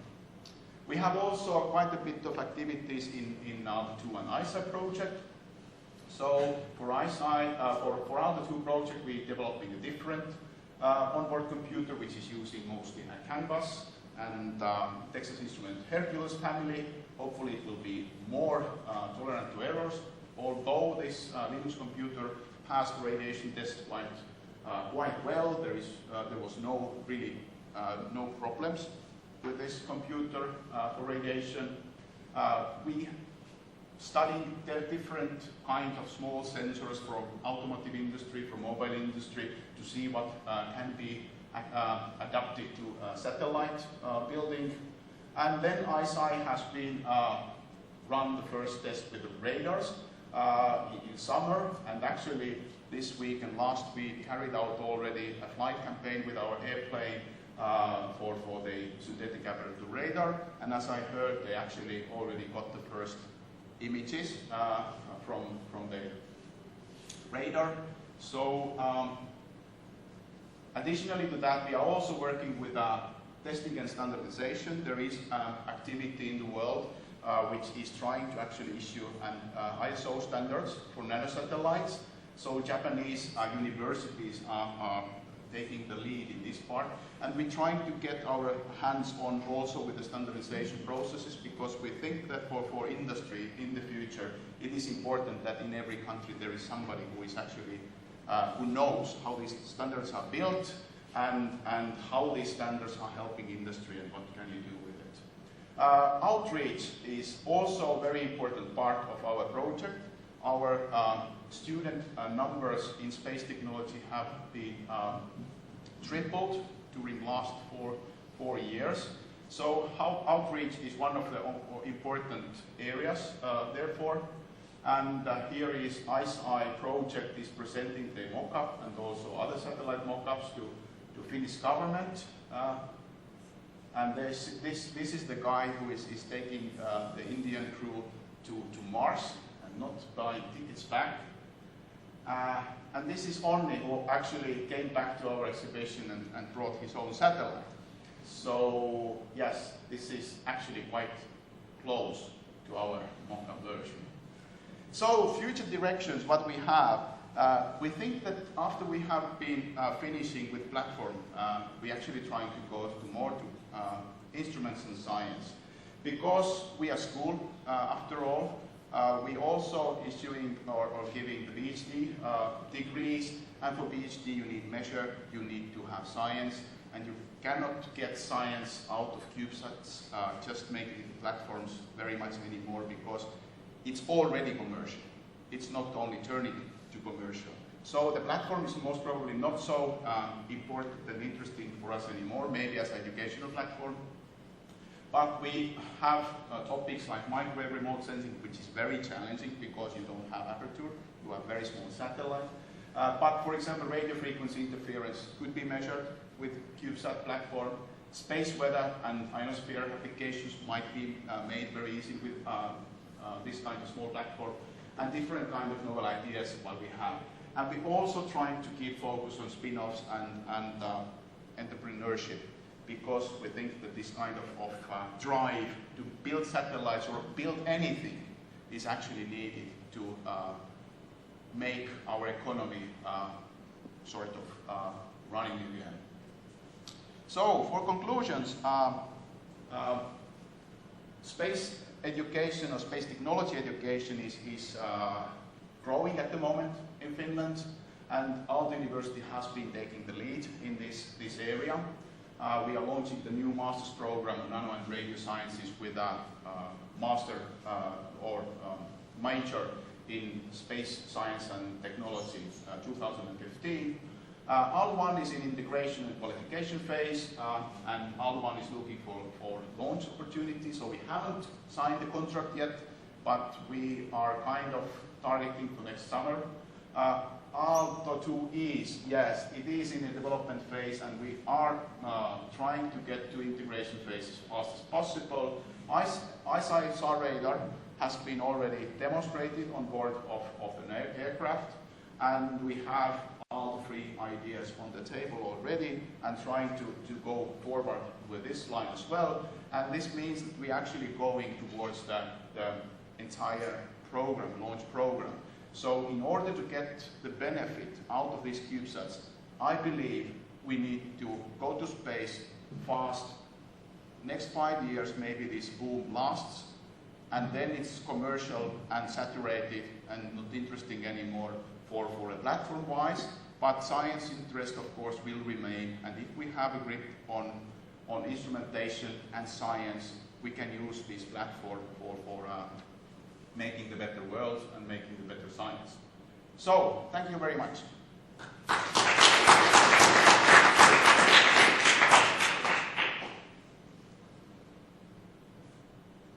Thank you, Johan, for a very inspiring presentation.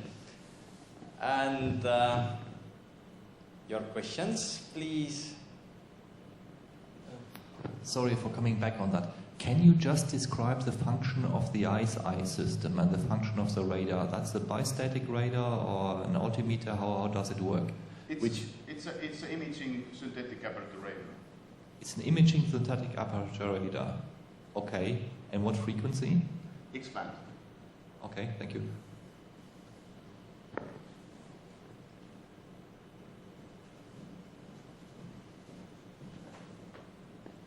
Does your work of your students, the work of your students is open source, or it's just open for the inside the university? Our document repository is not open for everybody just because it's ugly. But all the degree works like bachelor thesis and master thesis and PhD thesis are public and actually linked from our webpage, so you can see all the finalized works. This is by law actually public, so you can search what we have been doing and download all the... Thank you. Is there one more question? Everybody wants to discuss in private over the coffee break.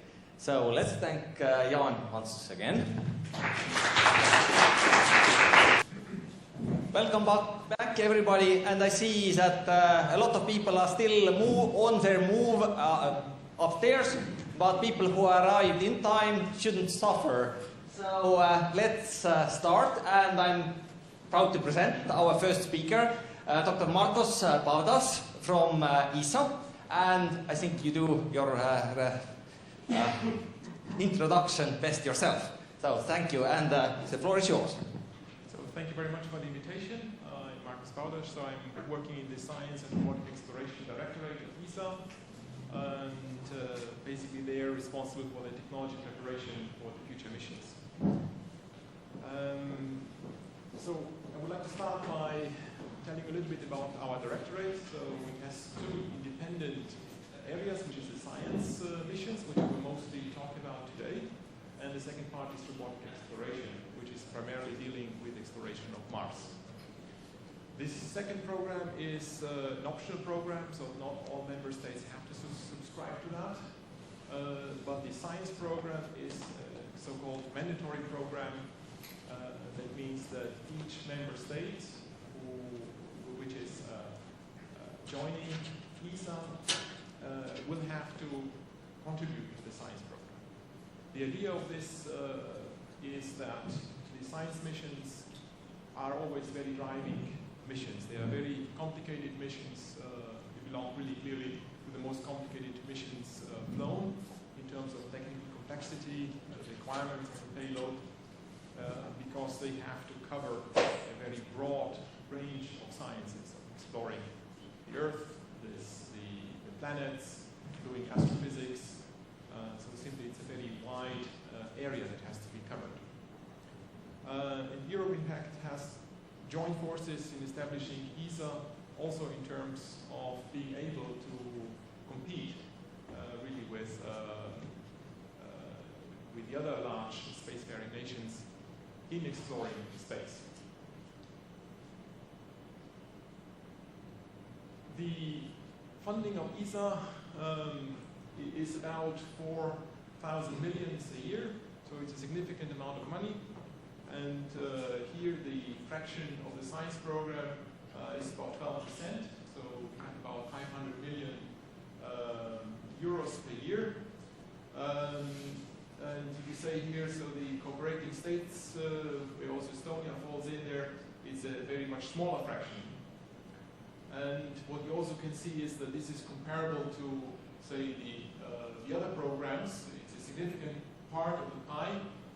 And as mentioned, this is a mandatory program. So whilst the other pieces of the pie can be chosen, whether or not member states want to contribute, this is typically done on the basis of national interests and of national capabilities. The science program is mandatory. So if Estonia is to join ESA as a full member, then I think it is very important to prepare already in time for this participation, because the ESA system works such that the membership fees which are paid into ESA actually are returned to the member states to the largest extent.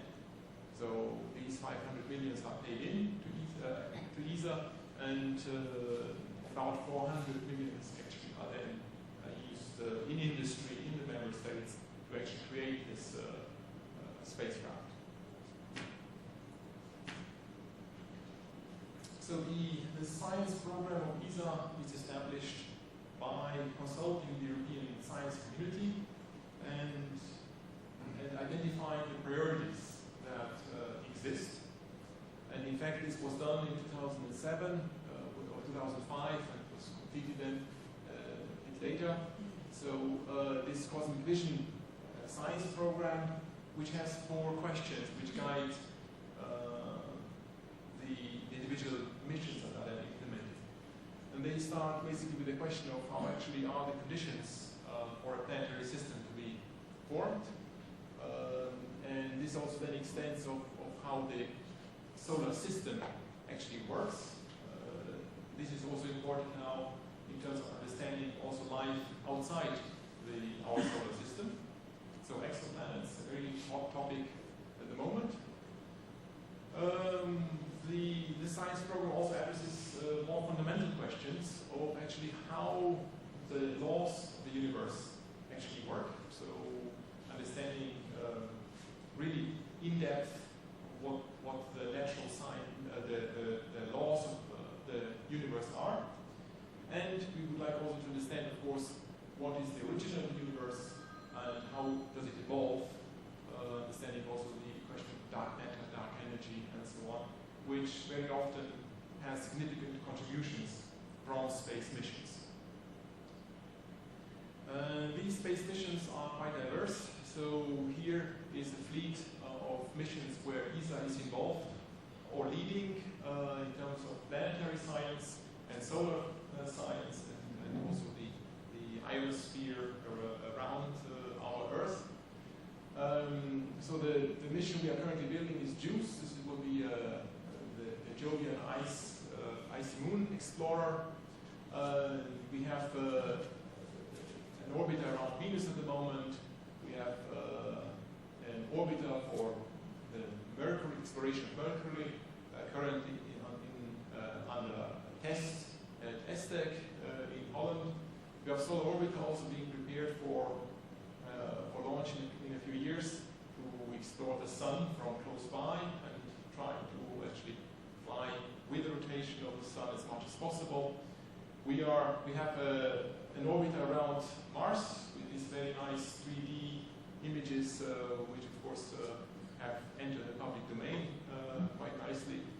We have also collaborations with NASA. For example, an important one is Cassini-Huygens, which is the lander which landed the largest distance from the Earth, is a European lander, not a NASA lander. It was, of course, carried along the Cassini spacecraft, but the lander itself was European-made. And of course, there is the Rosetta spacecraft, which you can read a lot about in the newspapers these days, since it's now in orbit around a comet. This is certainly a very novel mission, which is breaking a few records in terms of what has never been done. This is effectively a laboratory in itself to now analyze a comet from nearby. It's only been now this comet since a few weeks, and preparing actually the landing of the Philae spacecraft onto the comet. You can see here a selfie made by Rosetta. You see in the front the solar array here. This was done using the camera of the lander. And you see in the background this weirdly shaped comet. It looks a bit like one of these plastic ducks you have in the bathtub. And in fact, what was done recently is the selection of the actual landing site. It will be this area here on the comet. It's an area which is relatively free of boulders, of big stones, to make sure that the landing will be as safe as possible. There appear to be other areas, of course, which may appear flatter, but there are also other requirements on the landing site. For example, the need of having sunlight throughout the operation of the lander. There is also the necessity to allow the orbiter to deliver this lander in a safe orbit. So it should not be requiring to come too close to the comet in order to ensure collision avoidance, etc. So there is a number of items which are there on technical grounds, and of course at the same time you would like to be in an area which is scientifically as interesting as possible.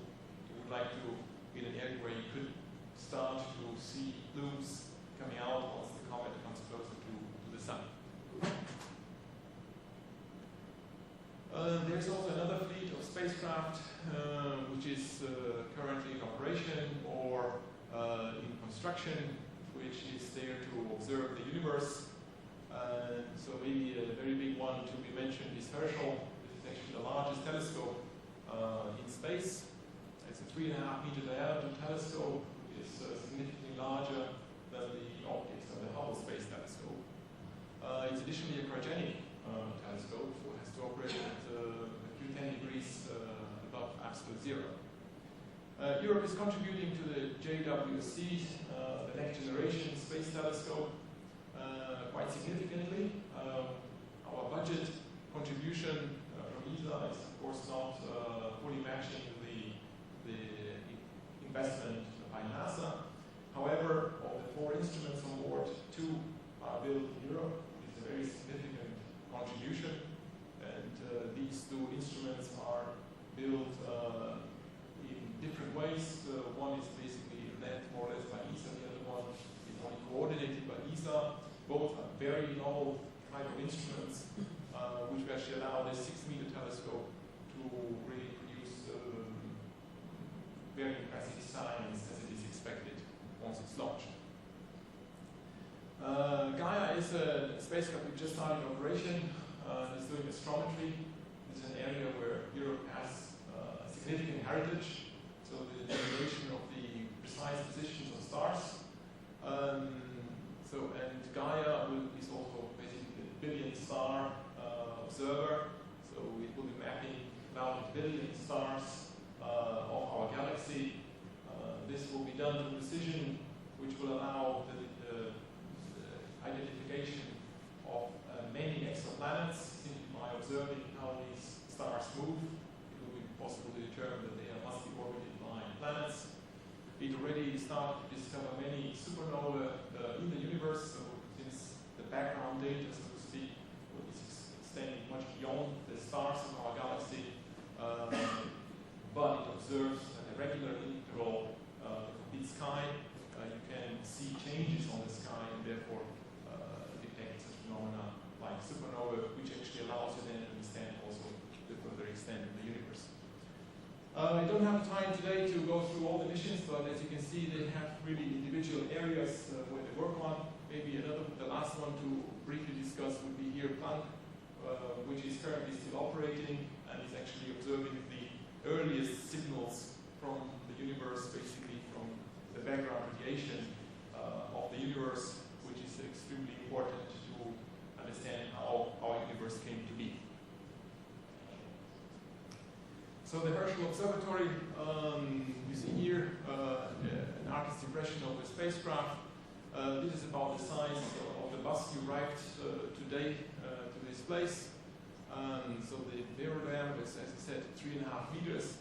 And you see here a vessel containing 2,000 liters of superfluid helium to ensure that the telescope is cold enough, in particular the instrumentation, which is operated at partly sub-Kelvin temperatures, that this very low temperature sources, the infrared space, is observed.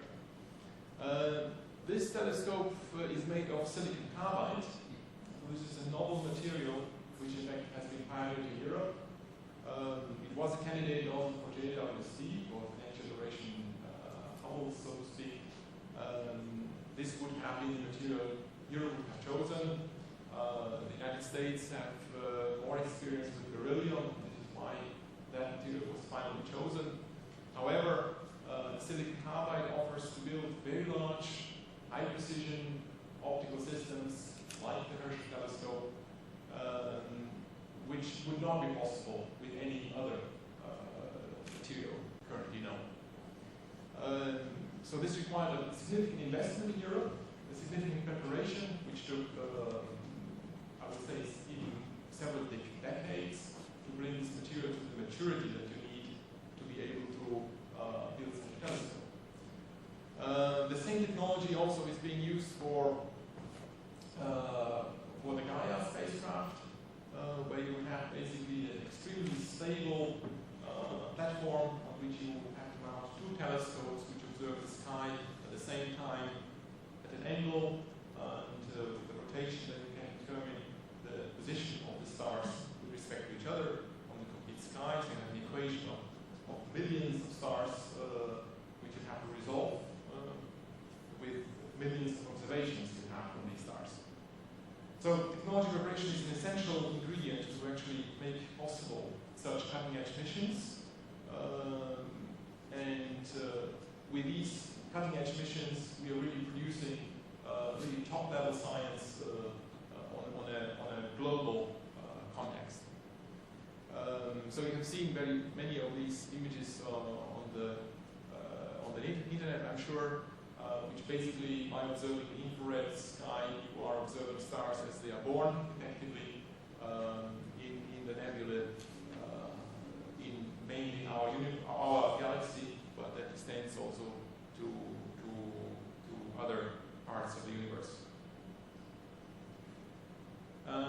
The Herschel telescope has also an instrument which allows you to do precision spectroscopy, and you can see here the richness of these spectra, and you can imagine here how much science is now buried in these spectra, where you can basically locate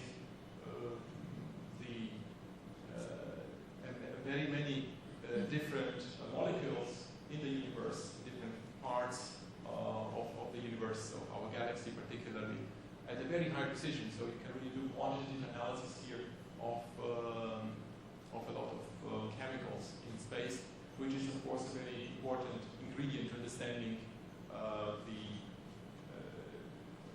the creation of our planetary system and of life in space.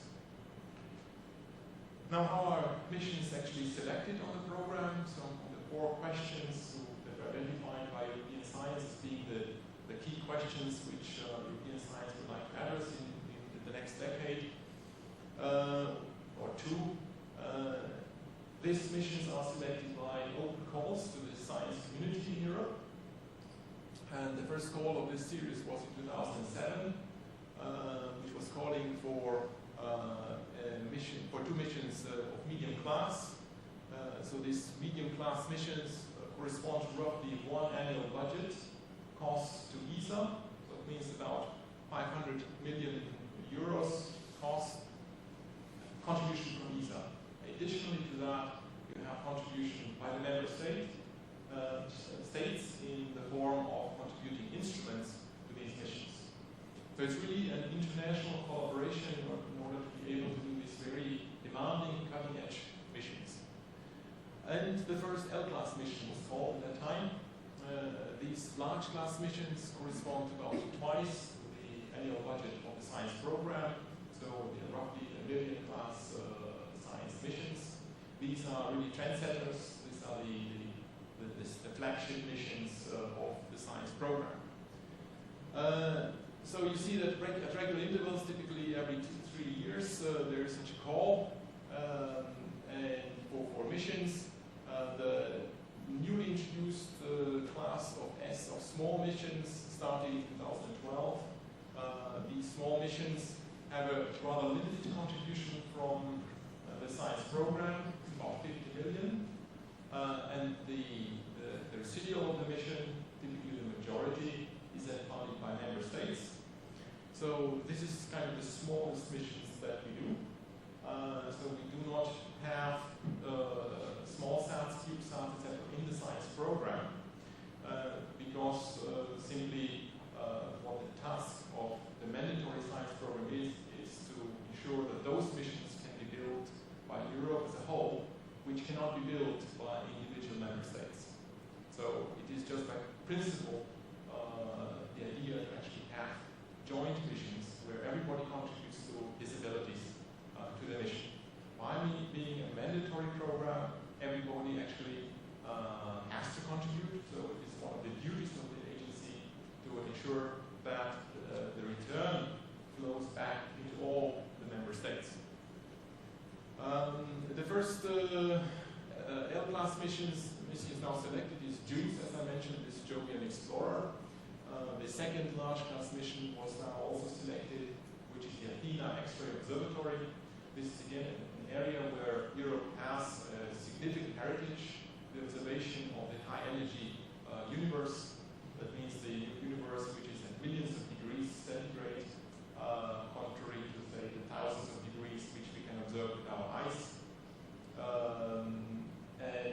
However, the majority of matter in the universe is actually in this high energy state of millions of degrees. So it's a very, very important window into the universe, which was explored by Europe already since a very long time, since the earliest missions by ExoSat and the currently operating XMM observatory, which is producing effectively a similar amount of papers as JWST. The M-class missions selected so far are the Solar Orbiter for the B-class mission 1, Euclid, which is a dark energy observatory SM2, and Plato, which is effectively an exoplanet finding mission SM3. The first small class mission is Cheops. This is a mission also dedicated to exoplanets, but it will be observing individual stars for a long, extended period of time, which is not possible to do with missions like Plato. This mission is done in collaboration with Switzerland, particularly, who actually are having the leading role in this. This shows you a timeline of the current science missions. You can see here that, in fact, it's a map which is populated with launches almost every year. So every year or every second year at the latest, there's a launch in the science program. So it means it's a very active program, which requires also significant planning and forecasting in terms of what is needed and ensuring also a balance between different disciplines, planetary science, astrophysics, different wavelength regimes, different planets, etc. So I think I have discussed most of, say, the current missions to date. So I will leave you here with this. And I think I have also described roughly which missions we are currently embarking on in terms of preparing them for the launch. I think with this graph I just would like to highlight that it's very important to already be part of the program and preparing for these future missions very early on. As I mentioned on the example of silicon carbide, so the technology is a very important entry door, entry channel into the science program. We need a lot of different technologies to ensure that the next generation of science missions will be more performant than the currently existing ones, which are already cutting-edge missions. So it's quite an endeavor to actually ensure that we can build a better mission for the same resources as we had in the past. So you have to invest into the technologies at the early times, and with this you can demonstrate the ability to contribute to a mission. It is important for all the member states to find their niches in this contribution, and this has to be done also very early on to ensure that actually the return, the financial return to the member states can actually occur. You have to have something to offer in order to be able to contribute to the program. The program manager will have to justify the choices of the providers for the different systems, subsystems, technologies, sensors, components, etc. So as you can see here, the Euclid mission was selected a while ago, and the industrial procurement structure will be frozen next year. So by that time it will be known who is contributing what. The Jovian Explorer is now completing the phase B1 studies. We'll have a final review before adoption to the program, before you get assigned the launch slot and enter the flight model production next year. So that will already have the prime contractor selected then also next year, and a couple of years later, basically all the subcontractors and subcontractors, etc., will be identified. Plato is the latest one to have been added to the flight program. Will happen a couple of years later, basically the fixing of this consortium which will be building the spacecraft. So it's a long-term planning. The spacecraft are big projects. It's between 500 to 1,000 million euros. You can imagine this is comparable to the possible in a significant city. So it's a big project, contains many components, systems, subsystems. There are thousands of people collaborating to build such a spacecraft. Correspondingly, if you want to contribute, you have to be early in the game, to start discussing with potential future partners and see what your contribution could be. So, at the moment, your country is not yet member of ESA, but there are discussions about joining the ESA system.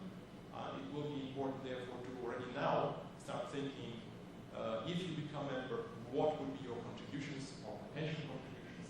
What abilities would you offer to the ESA system? All this type of thinking and discussions should be ongoing now before you sign the dotted line. So clear ideas are important early on, in particular for the science program as the mandatory program. A few words here on this timescales of development of our missions. After the mission selection, so after this call to the community, we do first an internal study, which is not shown on this, which is the beginning of the assessment phase. We use the so-called concurrent design facility, which we have at ESTEC in the Netherlands, which is a concurrent design facility. It means engineers from the different disciplines can analyze a spacecraft, and within 2 months they design the complete spaceship, and the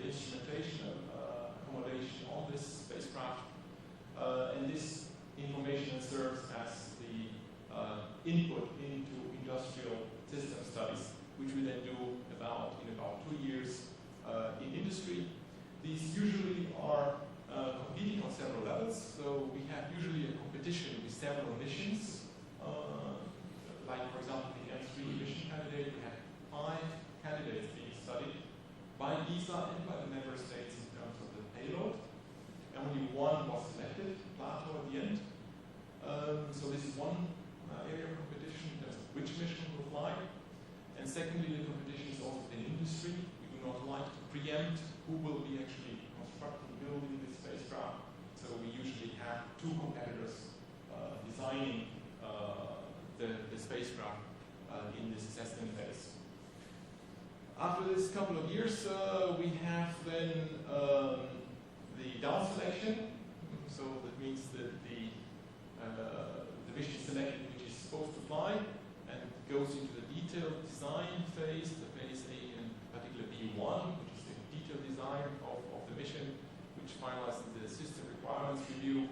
So you know exactly what you have to build, so that you actually have even part of blueprints already available to actually construct the spacecraft. Currently, or up to now, we have been doing the AO, the announcement of opportunity for the payload, at this time here. We are moving this forward because we are encountering, actually the member states particularly encountering the difficulty to fund instruments if they're not defined early enough. So we are moving this payload AO to earlier stages so that we can accommodate the proper payload, which is also envisaged by the member states. So they also prepare to fund that payload. They have a clear idea of where they have to orient the money already in the assessment phase. In the definition phase, basically, you definitely have to have the payload identified because the spacecraft is being defined in detail. And after further 2 years, then the mission is adopted. So basically, from then on, you know that this mission will fly. We have a big advantage here over the NASA system, which has to request funding on an annual basis from the capital. And this, of course, means that there's always an uncertainty on each mission in the NASA system. In our system, it means that once you have passed adoption, you know you're going to flight, except, of course, if something really unexpected happens, which we didn't have yet. So all missions up to date, which have been adopted, have actually flown. The development phase then is about 6 to 7 years for a medium class mission, and it is even longer for an L class mission. This, of course, is a significant time frame, but it is required because they are, as I said, very innovative missions, so we have a lot of new technologies which actually enable these missions. And that means that the technology readiness level has to be at 5 to 6 in this new ISO scale. That means that these technologies have to be demonstrated already at this time in the relevant environment. So you have to have already models available of the instruments, subsystems, which do represent the performance that you need, angular resolution, spectral resolution, sensitivities, things like that. And it has to have demonstrated the critical aspects of the relevant environment. That could be vibration, that could be the thermal environment, that could be the radiation environment. It really depends on the mission.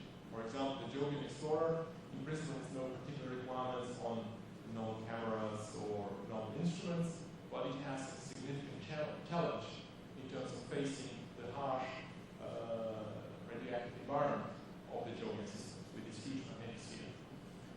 Other instruments might depend very much on the new material, where you have to show that material qualifies with all the respects of what you need. Or you have an old instrument, you have to show that in fact you can build that instrument in time, in schedule, with a performance, and that it will be qualified for the launch. And so basically what we're doing is you're doing technology developments for that reason over all the preparation phase, and from here on the technology development section should be completed. They are of course not completely ready yet, but they are already on the level that it is already preparing implementation, so they're building already the prototype, flight models at that stage.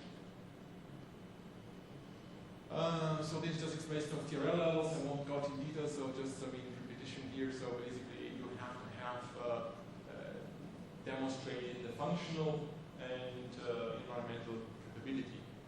So in the case of the example of Herschel, this would mean that you would have to have the technology demonstrated for making the mirror, because this mirror was really the enabling technology. Without that, Herschel would not exist. So you have to show how you produce this mirror. Actually, in this case, it has to be produced in segments. So then you have to show also how you can brace or basically bring together the several elements. Then as a third element, it was necessary to show how you can code this and to provide this a surface which is sufficiently smooth to reflect the radiation. So there were also additional requirements, for example, to ensure that you have metrology available to actually show that once you cool down this telescope from the production temperature to the temperature where you actually ground this optical system in the faint shape, and to the temperature that you're actually then operating the system. So which are three different temperatures, and you have to show that this alignment of the optical elements really is maintained. This silicon carbide technology with the development of brazing technologies and further quality of the uniformity of the material, etc., enabled then this Gaia mission, which I briefly described already, which is currently which started operations in summer. And here you can see here the primary mirror, one of the two primary mirrors of this system. So it's about 1 meter by half a meter, silicon carbide. It's only 40 kilos, and this is indivisible. So here, for example, the coating had to be further developed. This silicon carbide coating, where the actual porosity of the intrinsic porosity of the material could be overcome. The other part, which is also very essential for this Gaia mission, is to have an optical bench which is stable enough to ensure this micro radian accuracy. And this is actually also this torus, about a 3 meter diameter optical bench made again of silicon carbide. It's made of many parts. You can see one segment, which is then basically brazed together with the next one, and this works for a number of them. And you see here also one of the primary mirrors, looks like a flat TV, here installed on this torus. Okay, so with this Herschel telescope, we can observe the universe in the infrared regime. So this is our neighbor galaxy, Andromeda. And you can see how it looks like in the infrared. That means we're looking at regions where stars are currently being born. And if you just switch frequencies and you look at the high energies, and this is now an image taken by the XMM observatory, which is in operation now since '99. So it's getting old in our space, but still performing very well.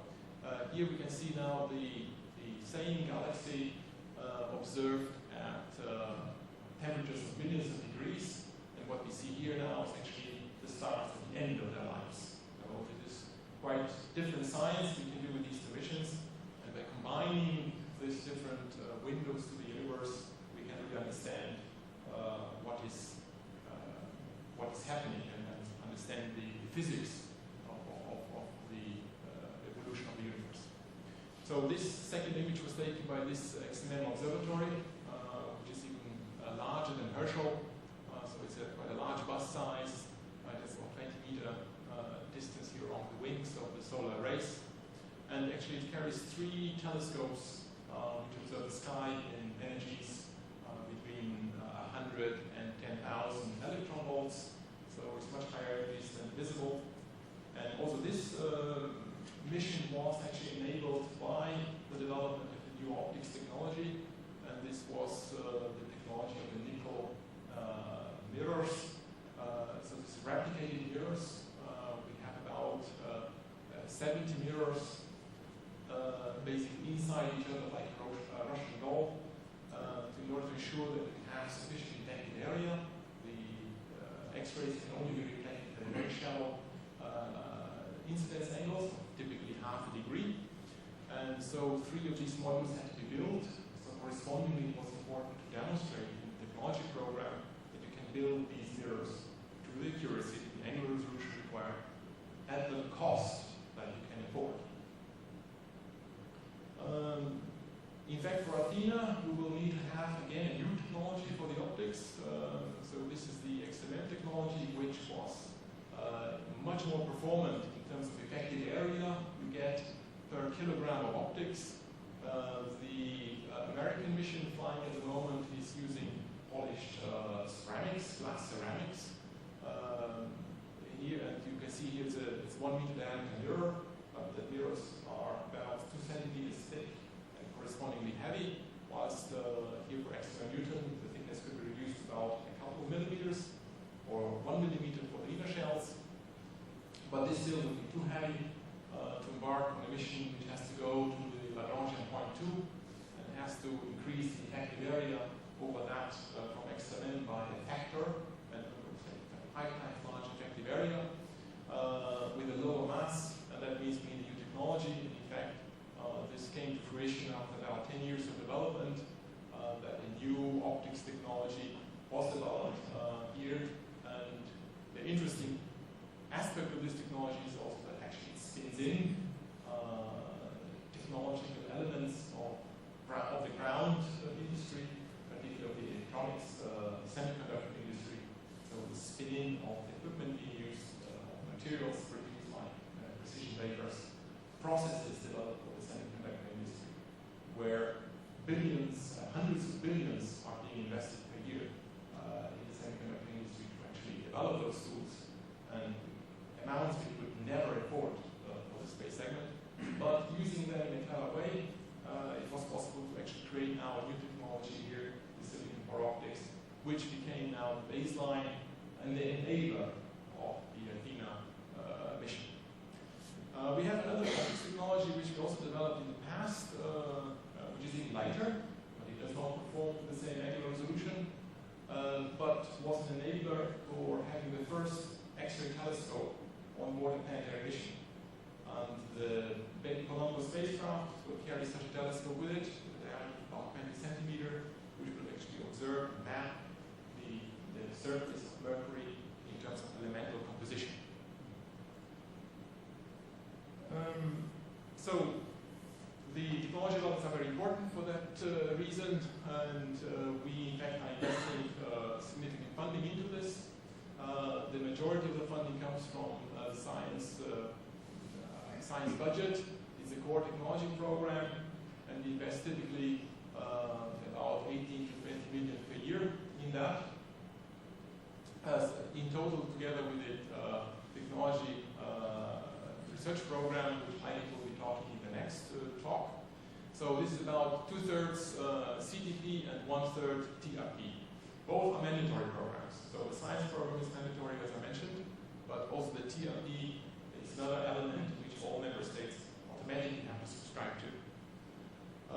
Just for completeness here, the robotic exploration program is also funded in a similar way. So 1/3 again comes from the TRP program, and 2/3 come from the exploration technology program.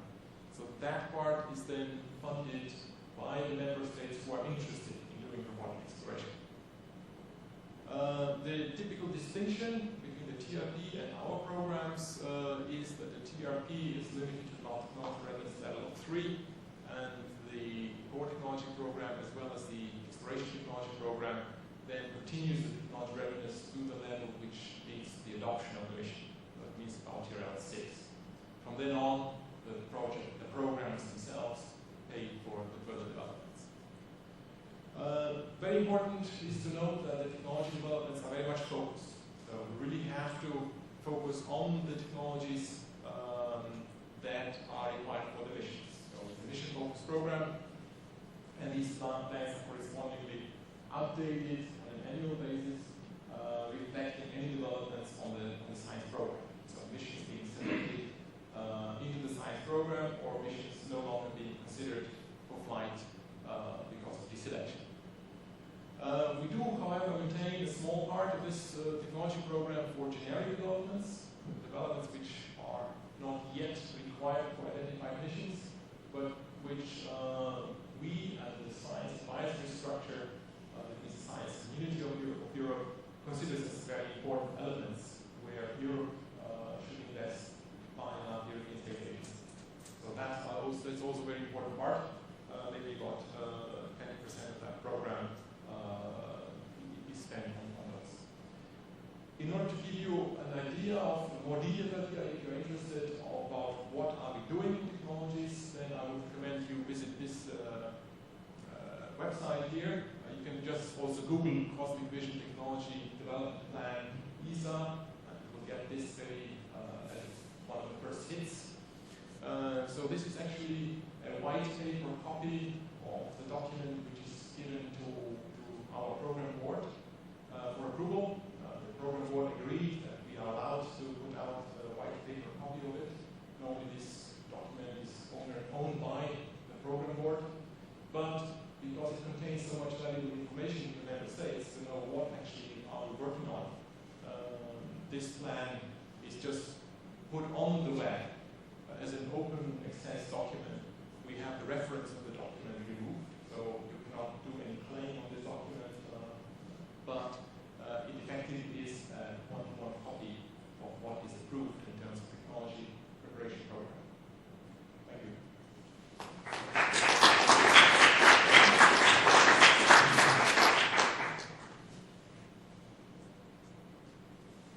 So, as you see from the program, there is time for discussion and questions at the end of this session. And I know it was so exciting to listen about all these technologies, but just write down your questions and keep them for later. So, thank you once more. And welcome our next speaker, Eike Kircher, also from ESA, from ESTEC Center, and he will do the introduction himself. The floor is yours. Yeah, thank you very much. So I have to switch that on.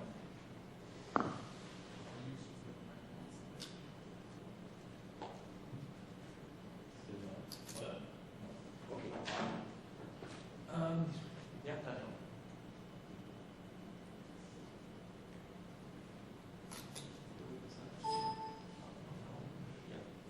okay, so my name is Eike Kircher. I'm responsible for the Basic Technology Research Program. Within ESA, I'm working for the Directorate of Technical and Quality Management. You have to understand that myself and Marcos also, we work together quite a bit. We are different, we are part of two completely different organizational directorates. So therefore, unfortunately, I will repeat some of Marcos' slides. They're ESA standards, but I think it might be not too bad to passing the message. So my intention is to talk about what is technology actually supposed to achieve, because I mean every fifth word was technology. What is technology actually? And then I will talk a little bit about technology programs in general and the basic technology research program I'm responsible for. So what is technology actually setting out to achieve? We have to understand one thing. Technology is not related to an object. Technology is completely immaterial. You have in technology the word knowledge embedded in it. So technology stands for know how to do things, know how to do something. And the result of any type of our technology programs are not necessarily, of course, there are breadboards available in a laboratory, there are test setups, but the most important thing is here knowledge, understanding how can I do it, how do I build it. Because in none of our technology programs, we really build flight hardware that is going onto the satellite. This is usually part of a very formalized development phase CD. Having very complex projects. Marcos was talking about 1 billion people, 1 billion euros. So you can understand that there are hundreds of people working on it for maybe 10 years, 15 years, whatever. It is necessary to formalize the interfaces. And one of the formal interfaces that is very important for technology are the so-called technology readiness levels. I have here an overview over the technology readiness level, so it starts with number 1, basic principle observed, and goes up to number 9. Number 9 does mean the hardware, the thing has been flown, it has been proven by an actual mission in space. These TRLs are so important that they have been standardized, not for space, but by the International Standard Organization recently, I think last year, for usage not only within space, but for usage in multitude of very complex programs. The other thing is, the way technology is done. It's done in a very formal way with ESA because the projects are so large. It is not that we set out with, we do a project, we put a project together, we collocate them, that is always the best, so short ways, not much documentation. That is not possible for the type of projects we are talking about. There's a clear separation, actually a 3-stage separation between exploratory studies. How do I do this? Okay. So we have actually 3 stages. We have here the basic stage, which is very much free-thinking work in universities or in some specific departments actually of large companies. We have the pre-development areas and we have the development areas. And what is typically happening here, the piles of paper do increase, and they do increase massively, almost exponential. So when we are talking about qualifying, we are talking about a lot of paperwork, a lot about formalization, documentation. Nevertheless, we have to understand that formalization and documentation for any project of that size is very, very, very important. If you think about, or if you ask the question, where does this actually come from? Because Marcos was showing a very similar slice.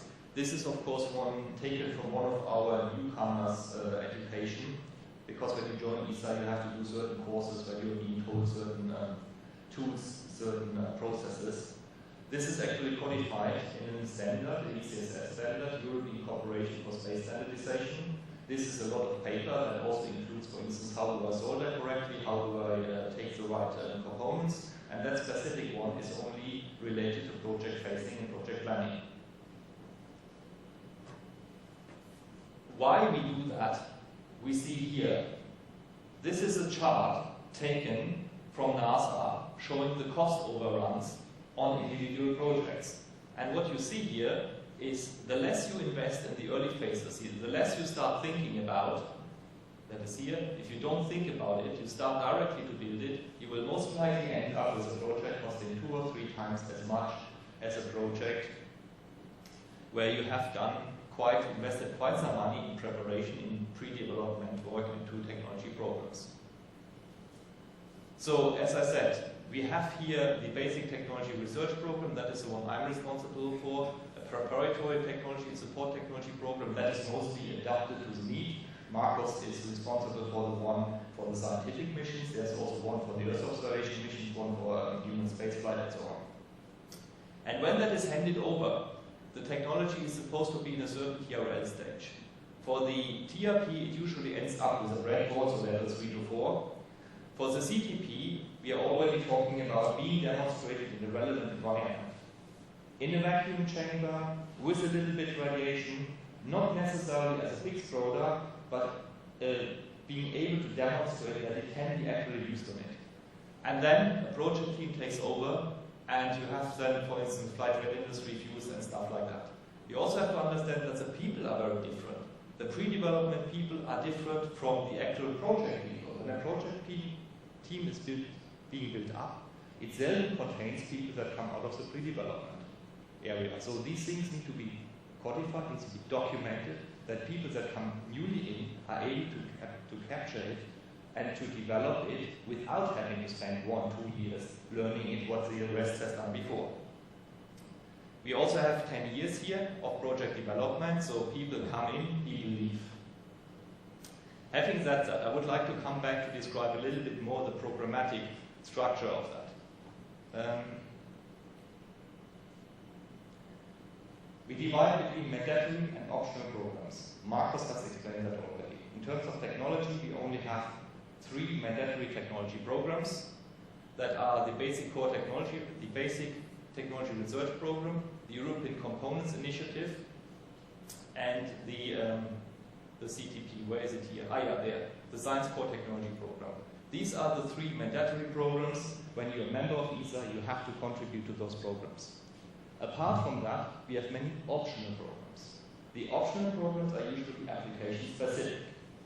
This one, of course, is application specific, but because the science program is mandatory, it is part of the mandatory activities. We have, for instance, the Earth Observation Envelope program, the technology part of it, which is preparing future Earth observation missions. We have the Advanced Research in Telecommunication Systems, the ARTIS program, which is looking at future telecommunication systems, actually developing equipment to be used on future telecommunication satellites. We also have a generic one, that is a general support technology program.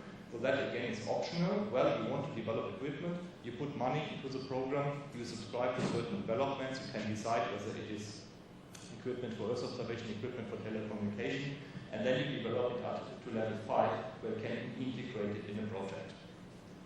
This is an overview over all these technology programs shown versus the technology readiness levels. So you see here the TRP is the only of the programs that is really covering the very first stages. And then you have the multitude of application-specific programs, which are then covering further levels of DRL. How are these programs set up? This is a very complicated chart, but the only thing that you should take out of that, most of the programs are set up versus requirements. Very seldom we issue a very open announcement of opportunity and let the people propose something. It does exist, but it's not the rule how ESA is working. Normally, ESA is working versus requirements. Projects are being selected in the very early phases. There are 5 or 6 projects on the table, and then the technology is developed versus this. So this is actually a waterfall model. So we start with a technology's long-term plan, with coming out of our mission models. We try to have technology roadmaps. It was said that NASA has 19,000 roadmaps and 18,000 people. This is very similar. I mean, there's a type of inflation of roadmaps, but nevertheless, the roadmaps are very important to show you where you want to go. As long as you can relate them to an individual mission, to an individual subject. Then we generate technology work plans, we implement it, and we come out with industrial products. Internally, we coordinate with working groups. So we have a so-called technology network that is made up out of the managers of the individual programs together with the technical experts. We have a very large technical directorate. We usually have one division, 30 people, 40 people per technical discipline. For instance, we have a division for propulsion, we have a division for radio frequency systems, we have a division for computer systems. So we try to bring all of them together and then we codify it in plans. Okay. That was the basics. Now let's go to the technology research program. What am I supposed to do as manager of the basic technology research program? Of course, I'm looking at enabling future ESA missions. There is a mission plan. Science would like to build Athena. Athena needs a very large X-ray optics. We put that into the plan. We put several millions into the plan to develop concept for X-ray optics. This actually started by far before ESA, Athena was adopted as a mission, which only happened a couple of months ago. We try to create innovation. So we're looking at what are the drivers with respect to space systems, miniaturization, lightweight, making it cheaper by using more COTS devices and so on. We're looking at competitiveness. We're having workshops with industry. What does European industry need to sell more satellites in the future? Another topic, which is a purely political topic, European independence. It is very unfortunate that we have to invest technology money in redoing what the Americans have already done. And that's essentially the topic of non-dependence. Why do we do that? Because the Americans have introduced ITAR, the International Trade in Arms Regulations, and we are not free to buy any type of components from the Americans. If you buy something from the Americans, it comes with a lot of strings attached. That is not so problematic for purely scientific missions, in particular if they're in cooperation with an American entity, JPL, NASA, for instance. However, if you're talking about Galileo, things start to be a little bit tricky. In because the Americans do not like that we build up a competitor to their GPS system. If you talk about commercial space, then things start even more tricky. The Americans do not like us to sell satellites to China, for instance. That hampers a lot our economic development.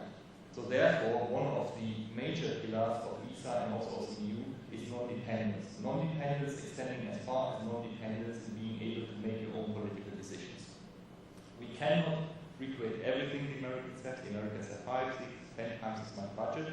However, in some key areas, for instance components, we are looking at trying to be non-dependent from the Americans. How do we do that? The major instruments for doing that is spinning in technologies that already exist outside in the terrestrial world. If you compare the Americans, if you have an American military satellite, they tend to do everything themselves. They have, themselves in the sense, very specific production lines for their products. If you take a Milstar satellite, you will see that the components are produced on a production line which is only producing space components. In Europe, we are not able to have that. So if you look at European semiconductors, European microprocessors, they're all produced on commercial lines. These commercial lines have been qualified, which just means they have new libraries, they have new transistor models, and have been qualified to work in space. They're not as radiation hard as Americans, but they're radiation hard enough to equip any type of missions we have at the moment in the planning. So the machines, the production, are exactly the same as the ones producing, we are just qualifying 65 nanometer process in Catania and Sicily. For instance, that is the one which is the biggest producer for APS cameras for mobile telephones, for instance. They are produced by ST Microelectronics. That one, so the space component will come from the same production line as your camera and your telephone. This is a small overview over the TRP. These are the things that we are doing. I have, of course, taken the one which look more appealing. If I just put a chip here, it would not be that appealing. This is a picture that is 15 years old by now. That is a micro gyro that is already flying. You can buy that as a product. It costs about $100,000 a unit. This was a walking robot versus using wheels on a planet, for instance. It's clear the advantages of walking versus wheels. Have you ever seen an animal with wheels? So obviously, if you want to be very successful, you have to go versus walking versus against wheels. So the TRP is covering all technology disciplines and applications. It is usually based on a 2-year work plan. I will say a little bit more about that in a couple of minutes. It's about 50 million in industrial contracts, about 150 contracts per year. So you see the contracts are not that large. They are in the order of 300,000–400,000 euro. It's one of the main contributors to scientific and engineering excellence in ESA because most projects have a history of the TRP and the main source of providing new ideas. Here are a couple of pictures of applications that I looked at the TRP, and that are all the applications the agency is active in. So here you have launchers, telecommunication, ExoMars, for instance, manned space, astronomy, and navigation.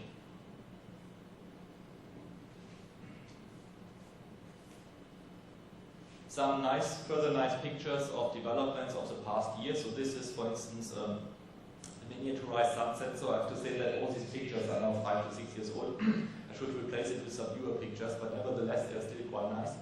This is a very miniaturized sunset. So that is a solar cell, most likely with efficiency of up to 33%. That I've shown in spider walking, and this is a carbon nanotube here. These are all pictures taken from projects that we have undertaken in the last 10 to 15 years. So water projects. I was attempted, just to show, to illustrate how challenging space projects can be. I was attempted to put an even more challenging project in here, but I ended up with one that is selected and that is going to fly within the next 2 years. This is Solar Orbiter, just to show the very harsh and extreme environments that space technology is going to encounter. And that means it's different to work in basic space technologies versus basic terrestrial technologies. That is Solar Orbiter. The idea of Solar Orbiter is to follow the rotation of the Sun. Up to now, if you try to observe sunspots from the Earth, you will see that the sunspots start to rotate out of your field of view. What you could try to do, you could try to have an orbiter which is matching the rotation of the sun, so that you can observe the sunspot from the time it's created up to the time it's vanishing. The launch date is 2017. The satellite is about 60 solar ready away from it. And when you look at it, if you just look at the solar flux, so here you have a silicon carbide shield to prevent the satellite from burning up. We're talking about 17.3 kilowatt per square meter versus 1.4 kilowatt per square meter on the Earth. I was tempted to put an even more challenging mission into that, but because it has vanished out of our plans, I didn't put it. There was one called Folgos, which is a very similar technology, also a huge block of silicon carbide, and that one was supposed to fly through the corona of the sun. So not 60 solar radii, but 1.5 solar radii. Here sun, here satellite, okay? And you can imagine what type of extreme environment such a probe would encounter. But because it was thrown out as being too expensive, still scientifically interesting, I understand, but too expensive, impossible, and what you always get to hear from those people, I don't show it here. Another one, relentless miniaturization. It is not the miniaturization that was shown with your CubeSats. Of course, I admit that this is even going further into miniaturization, but I think it shows the development of 3 generations of onboard computers over the last couple of years. Here we have the Voyager one that was launched in 2009. We're talking about a microprocessor. It was the ERC32. Actually, these microprocessors, they have different numbering, but they're all the same. It's always a SPARC V7 architecture. But just it has different type of memory on board. It's produced in different CMOS processes and so on. So this was produced in 350 nanometers process. It's about 14 years old, I would say. That's already the successor to it. That's about 10 years old, the microprocessor itself, and that is relatively recent. That's a system on a chip. And if you look at how these units developed, of course they are not at that size, but they do not need to be at that size because we're still talking about a satellite of several hundred kilograms. And if you start to go through such a miniaturization, then your ARV team will tell you, for instance, well, we cannot change the connectors because the connectors are standardized. We have procedures for the connectors. We know that the connectors work. The connectors have to stay. So you have already a limit to miniaturization. But look at it. Here, 4 years ago, 5 years ago, 21 kilograms, 16 kilograms. That was launched last year, Gaia. And here, 5.2 kilograms, that is a commercial product at the moment, sold by Aspen, and that will be used in the SEO mission, or is being used in the SEO submission. It's going to be launched very soon. Power consumption, 90 watt, 40 watt, 50 watt. So you see a continuous and systematic decrease in power consumption and a massive move towards miniaturization. The next one would be to get rid of the connectors, of course, so that this box can become smaller, because the computer inside is actually very small. Now, a little bit more about the basic technology research program. We do a 2 years work plan. This work plan is looking at different type of applications, and the money is split, of course, also according to applications. Usually the mainstay in terms of applications are Earth observation and science, about 7 million per year, and then the very big block of generic technologies. Generic technologies are technologies that are useful for all type of applications. This is done in a 2-year work plan that you have here. I brought with me 6 versions of that. So I can send you the electronic version of that as well, but I also brought 6 printed versions of it. It is, to a certain extent, an obsolete document, as it was presented in 2013 in October, and it will run out before, I think, Estonia is becoming member states. Nevertheless, there are some introductions into the different disciplines, and there are descriptions of the activities. So it will give you a feeling what is actually required. How that is done then, we have individual work plans, so this big chunk is being split up, saying in the next 6 months we're issuing following RTTs. This is going through one of our program boards, our procurement board, actually called the RPC. These are activities that are put out with a statement of work, so that are not public announcement of opportunities, like the EU, where you can propose whatever you want. You have a description that tells you build that and that, with this power supply, these are the environmental conditions, have 4 different concepts and have so and so many hours of testing time.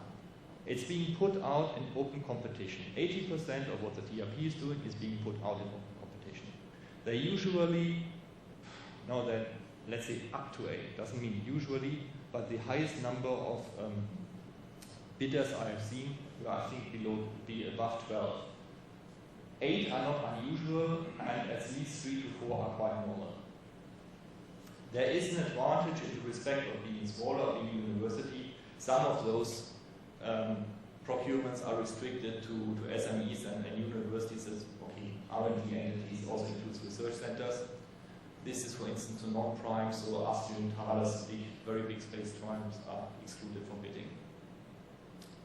We also have in the area, I was just going back, in the area of generic technologies.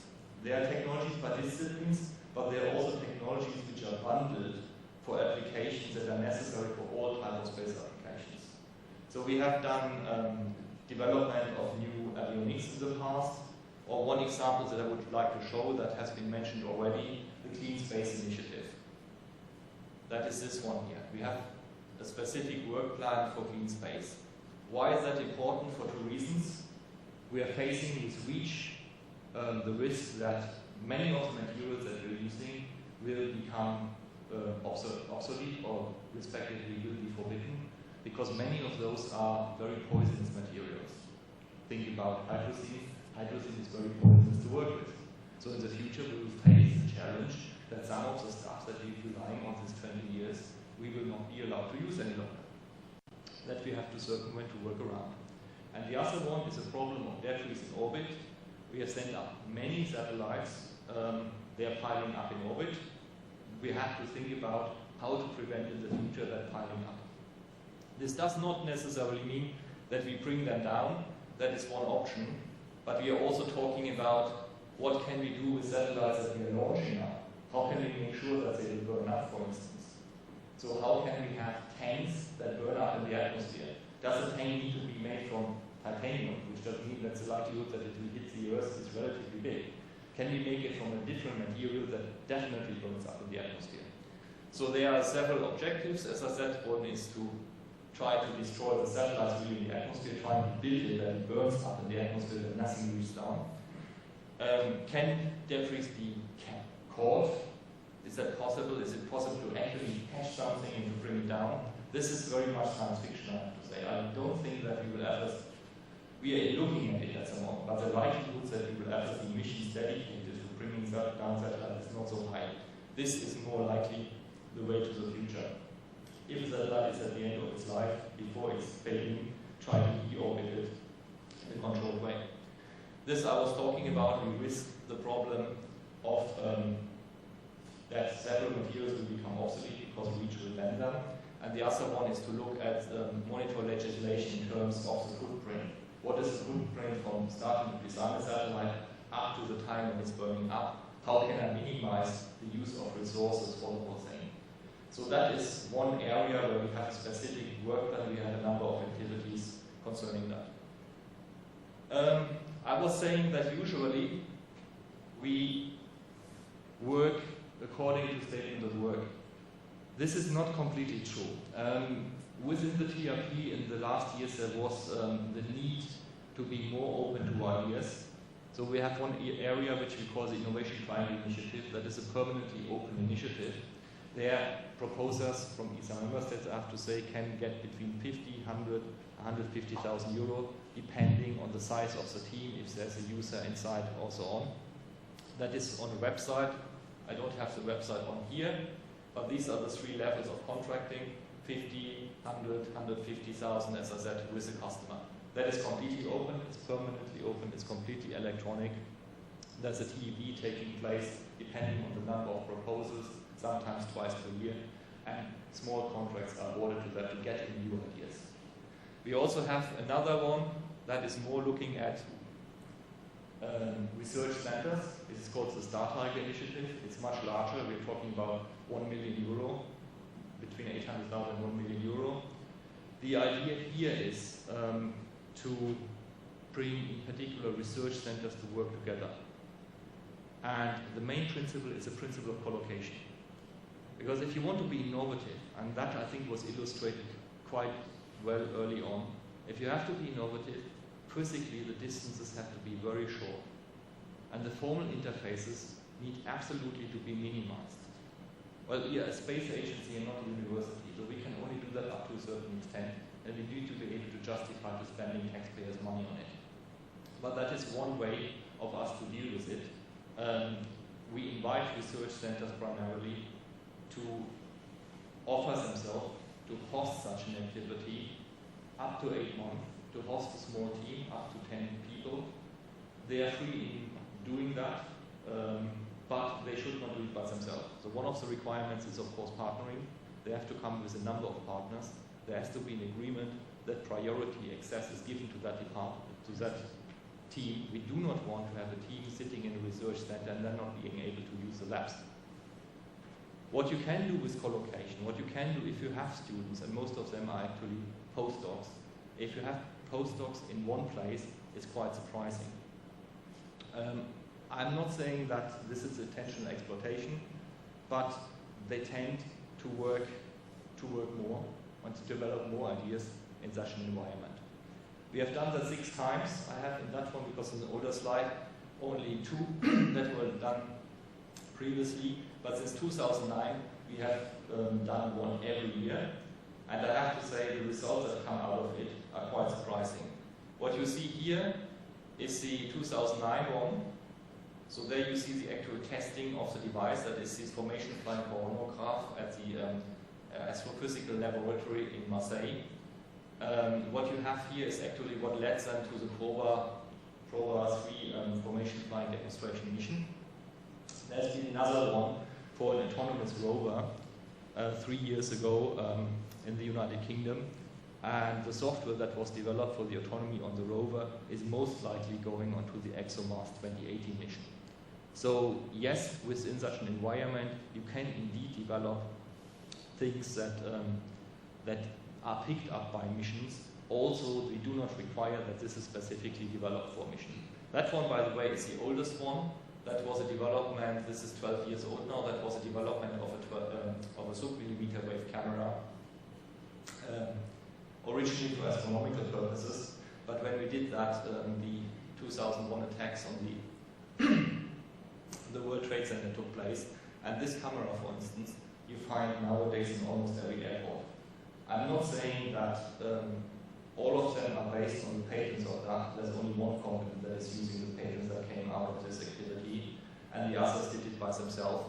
But that shows that something like that can have also a spin into the terrestrial applications. There's indeed one camera that is using the patents that came out of that activity. So, having talked most likely too long, I would like to close here. I hope that this gave you some type of understanding, insight into how we do technology and what the content of our technology is. As I said, I have here 6 versions of the TRP plan 2014-2015.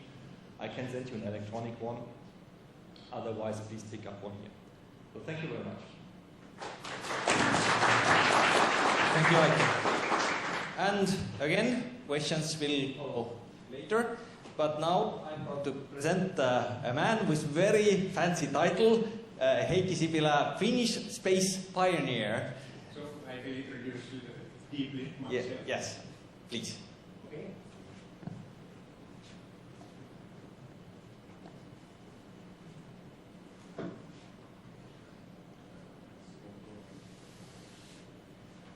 So I studied physics in Technical University of Helsinki and graduated, but before graduation I already started working in industry.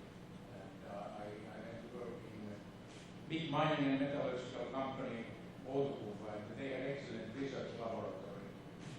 So I made my master thesis work there and also my doctoral thesis in this industrial laboratory.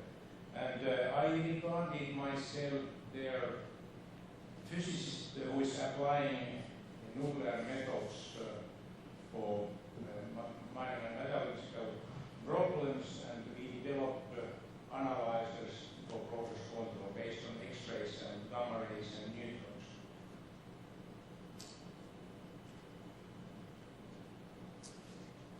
So I will in this presentation, because I'm completely from industry, all my life I'm working in industry.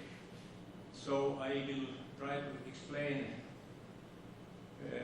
how these space projects, research projects, how they can influence on the capabilities of big company and small company, because I've been working both, and also I will tell what means what they can gain from cooperation between research laboratories and universities, and also cooperation of companies, because especially when you work in space programs, you have in your company you have only certain core knowledge, and if you would like to do some bigger project, you need always to need partners.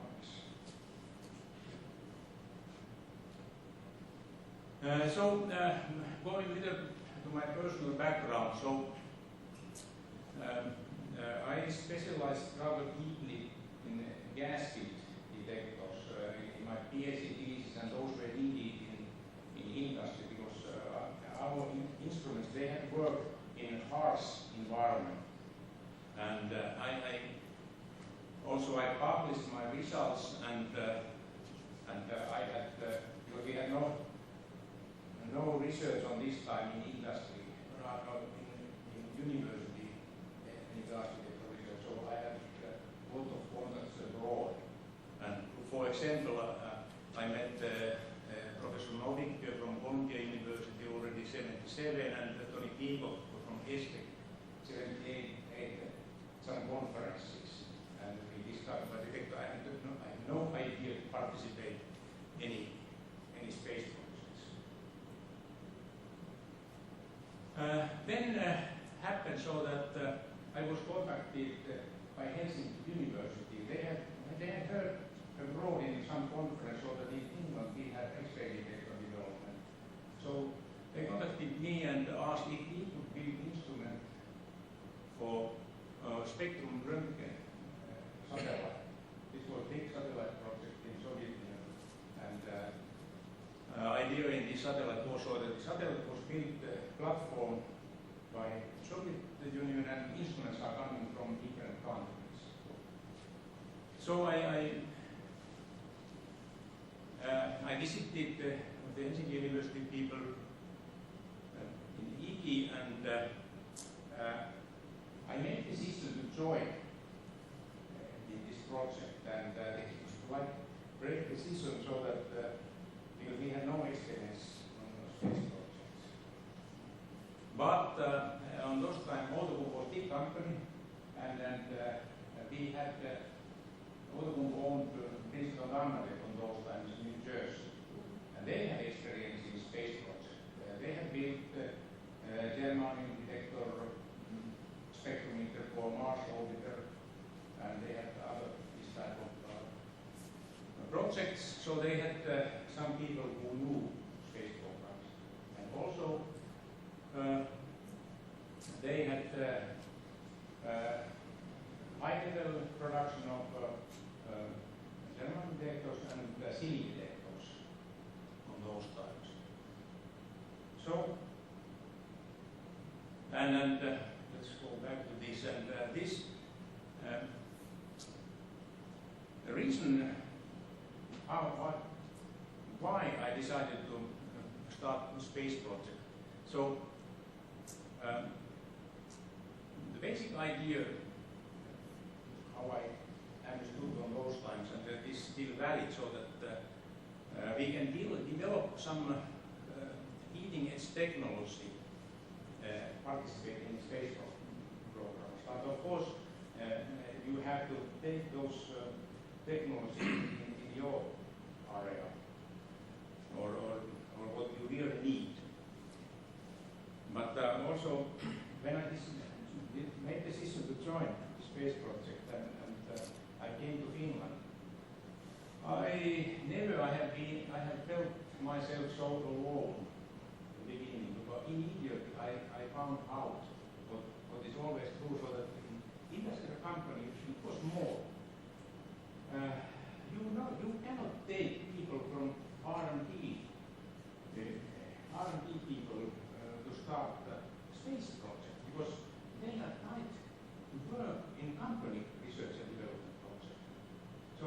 it was, I saw immediately that I had to create a special group for this.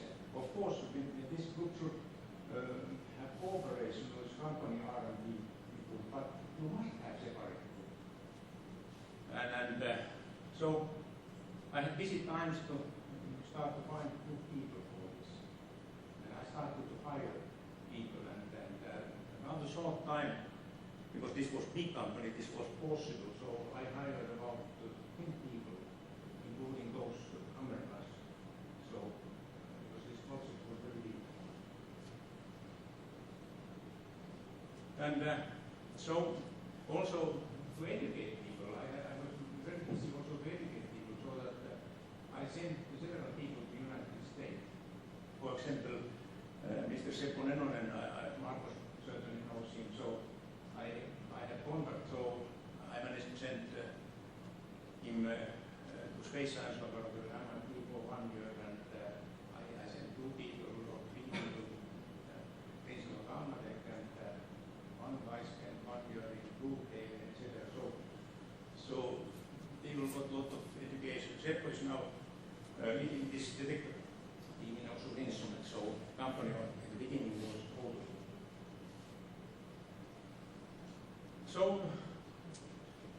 So the task what we had to do was to make large semi-detector array for spectrum mix gamma, and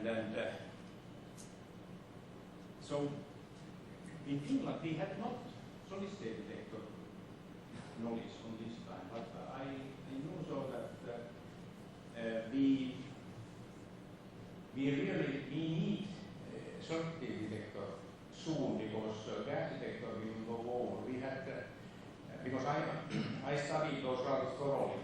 I started production of gas detectors some 74 or something. So we started industrial production of those, and this will still continue, so 40 years. So that,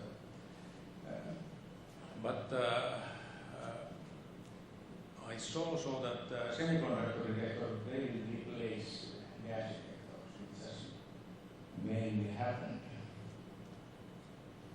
So this was very international, this spectrum mix gamma, and I got a lot of new contacts, and also some, because financing was a problem, because this was nationally financed, this our instrument, but financing was not good, so that maybe in the beginning was company maybe 1/3 of this cost, and this was painful, and but for this satellite we got a commercial contract from Columbia University.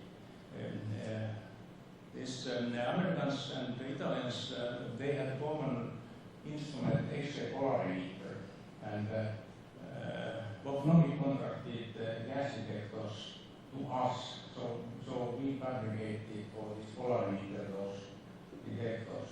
We had also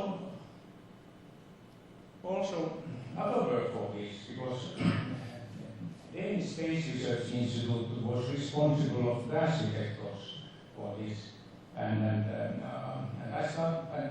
We took task to make windows for gas detectors, thin windows for those, because those were flow counters, but the window will leak, so this will lose gas and etc. So they wanted to have as gas-tight as possible windows, and so I started to study this, and I participated in Finland. One university project that was a diamond-like carbon coating project, and I thought so that maybe I can develop a diffusion barrier from this diamond-like material.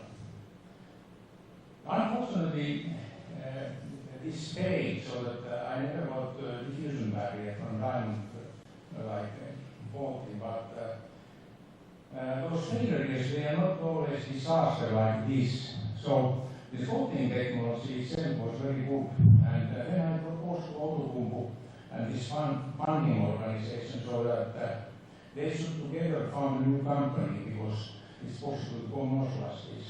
And this really happened, and company Diarc Technology was founded, and since then this has been living, and nowadays 15 people are working there, so that they have had profitable 200 man-years, I think, in this business, so that I think alone this company has paid to taxpayers all expenses from this spectrum and gamma activity. So this was never launched, this was before this Soviet Union collapsed. So I remember that Finland joined as an associate member 87, so I'm not sure, but this is true, so that Finland will became full member 95, same time than member of European Union. And then we started to work with ESA. And because we had some experience on Windows, so our first proposal to ESA was, actually we made a proposal to build full gas ventilation detector. But this was a little bit too big task because we had never made gas ventilator detectors. But in this our proposal, we proposed very nice window for this. And this contract was not, our proposal was not accepted, but ESA contacted us so that would you make this window, and for this we got first contract. And this was very successful because in Petrosax there was gas system there, and during this 5 years flight, this spare gas system was never used. There was I think, one micrometer thick window and then a rather soft X-rays. And scientifically, this I'm interested, of course, following what's happening with the satellites. The SACS first time solved this problem on gamma bursts, are they galactic or extragalactic?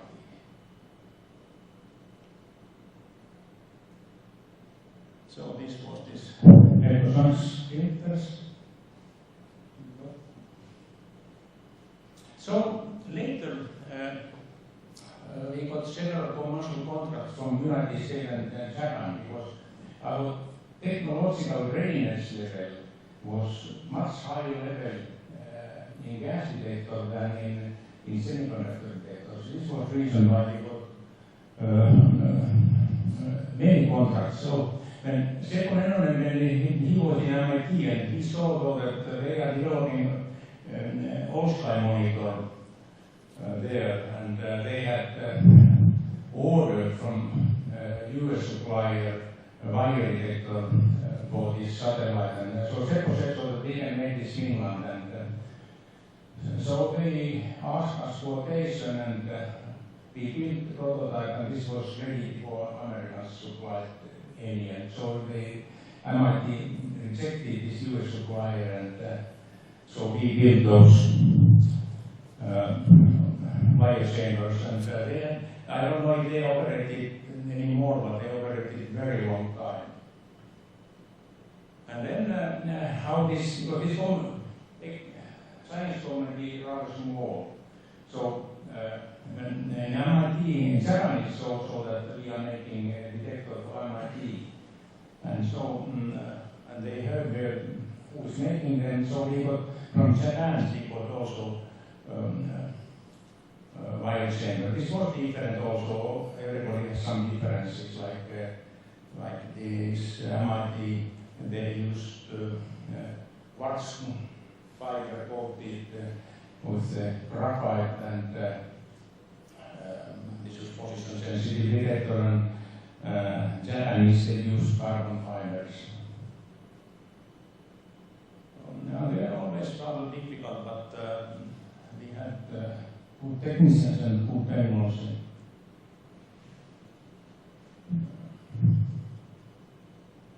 So I said so that the time of gas detector was over from ESA, but not fully. So we built Integral. This was a collaboration of the University of Helsinki and Danish Space Research Institute with the architecture for Integral. And this was financed by national finance, and again this is tough to build because this financing is rather limited, and those contracts with Japan and United States, they are profitable because they can set the market price on those, so that because of those contracts, as a company, we could live. Again, we still got the architecture contracts because of this technological readiness level. So the Americans, they ordered from us spectroscopic detectors for asteroid vision. So this was orbiting asteroid Eros, and Sun is excitation source and excited X-rays from the surface of asteroid, and this large area proportion counters are measuring X-ray spectrum from this. So this went very well, and this finally this landing on this asteroid, this was not planned, so it was not soft landing, but because the gravity is so low, so that this is orbiting like walking distance. So it's landed, and maybe some instruments work there, but it was not completely broken. So the detectors are there. So there are four detectors this type of there now on the surface of Eros. And the right one is because this went very well, so that they got second proportional counter, which is now, I think, orbiting Mercury and working now, because it takes always a long time to go there, and the build, and then it's much more complicated inside. There's anti-coincidence structures, etc., but the architecture. So this is that picture of this, how this works, so that solar X-rays excitate the spectrum and measured by the detector, which is orbiting this.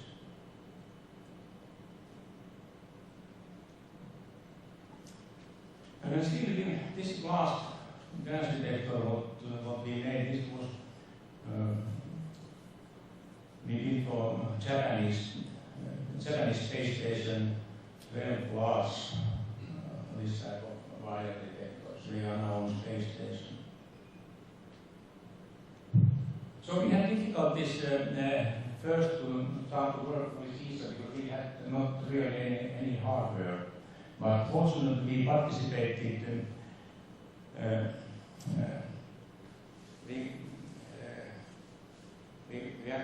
we managed to participate in ESA DRB project, and we wanted to focus on semiconductor detector, because this was my original goal in spectrum exam, so that we must have a solid state detector technology. So we continued this in ESA project. So we have a long list of projects with collaborators.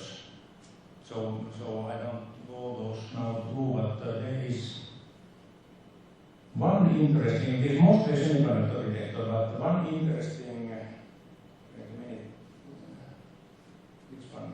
Oh, no.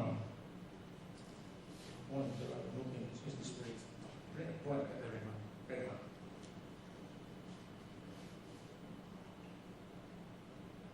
No, it's not. Here.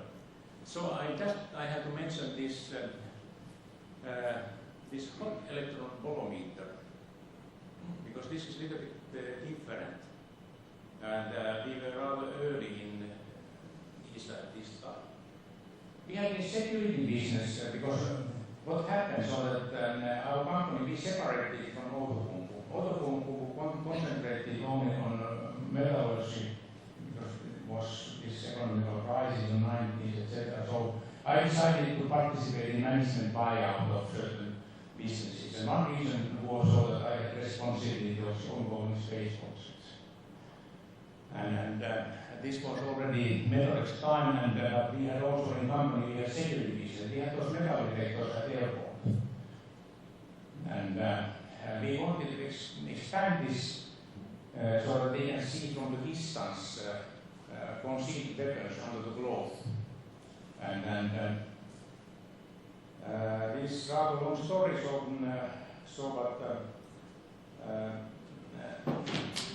I found out so that we need bolometers are best detectors because this terahertz or high gigahertz radiation was emitted from bodies and bodies everywhere. This is wideband radiation, so it's better to have wideband detectors and also higher frequencies than what some people were using in similar devices. So bolometers response is good for high frequency. So I'm very talented young student who started to work on this. And we made proposals so that because earlier this guy developed room temperature bolometers, they were not sensitive enough, very good. And then we made proposal to ease that we participated in this. This was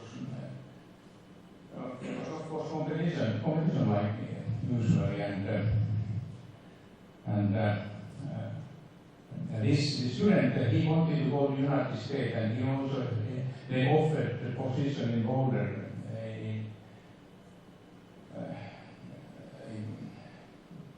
in Colorado for him, but he agreed so that if he had this contract, so he will continue in this visa project. And he was in the United States, and already he had agreed a salary and said to those border people so that, okay, agreed a salary. But then he went to his room and saw that there is message light on the telephone. And there was message so that we have got this project. And he went down and said, I'm sorry so that I won't take this position. And so this was a difficult project, but so what is interesting later, I will tell later what has happened. So we had, I don't go those through because so many, and from those we have had several missions. Also, after those gas detectors, we have participated in missions where we have solid-state detectors. And so I can say so that my team realized so that when we participated in this spectrum and gamma project, and my goal was to bring solid-state detector technology to Finland, and this was continuing in ESA project, and also we put our own money and etc. So we developed the detector production technology there, and those detectors are used in different instruments like in handheld analyzers. And now in Finland, the company is also instrument because they bought this method. So they have production silicon pin detectors, and also they process silicon drift detectors, and they are packaged detectors which are used in products so that this work. So we had to build the infrastructure to make clean room systems for those.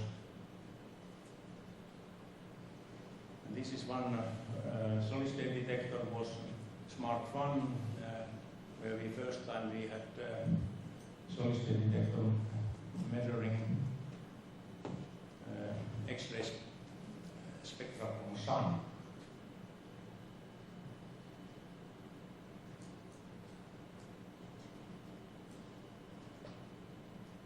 So I mentioned so that it's important in this type of space activity so that you have a wide network. So during all those years we have cooperated with many research organizations in Europe and in Japan and United States and Russia, and then also a number of companies. So this is benefit what you have if you participate in space research projects.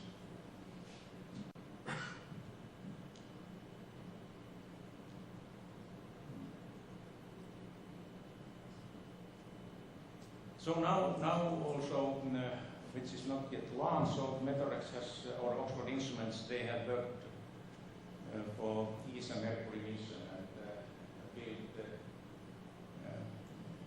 one detector with collaboration of institutes in Finland. So that for this small company, it is nice to be in US Mercury project and ESA Mercury project.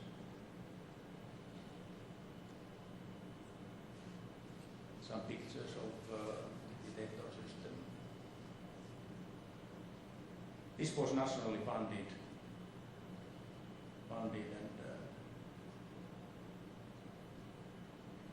and also this is one technology what was developed in Finland for this Heavy Colombo Mercury mission. So they have new type of X-ray mirrors and they have internal iridium coating and those were done in Finland. Finland has very wide expertise in ALD coating because it is what originally invented in Finland. So those will continue this work what we have done with ESA. Those we studied compound semiconductor mainly. One material is gallium arsenide. So we processed imaging matrix from gallium arsenide and then took some images.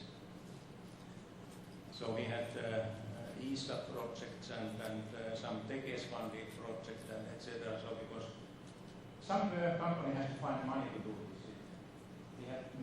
The company has to pay salary every month so that they can lose money.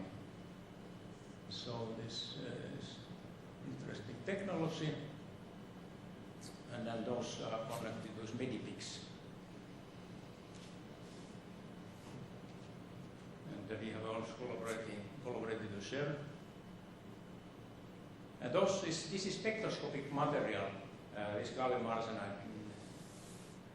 What is, and we developed detectors. For example, this the best ever measured iron 55 energy resolution using gallium arsenide. So there's a lot of application because this is heavier than silicon, so this is useful for example, medical imaging. Problem is this material.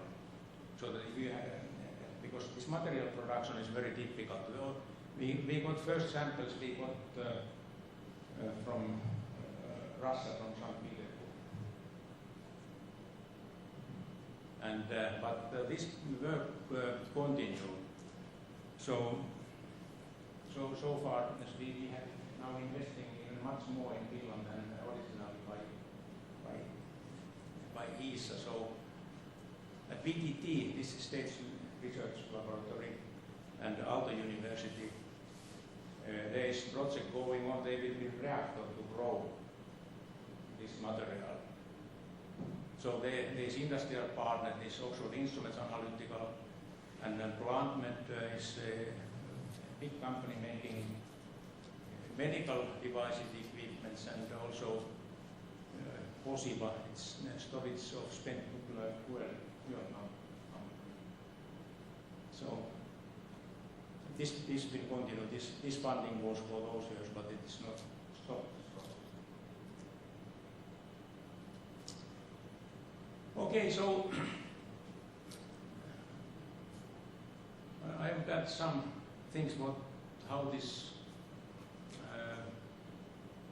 what is influence of this space activity for small companies. So that it is important to keep focus. It is important in industry and also in space activity. If you would like to be competitive, you must have some core knowledge where you try to be the best. And also for ESA, I think it's logical to finance companies who are doing R&D and has commercial markets. because if you have commercial products where you can use this technology will stay living after you have completed your successful ESA project.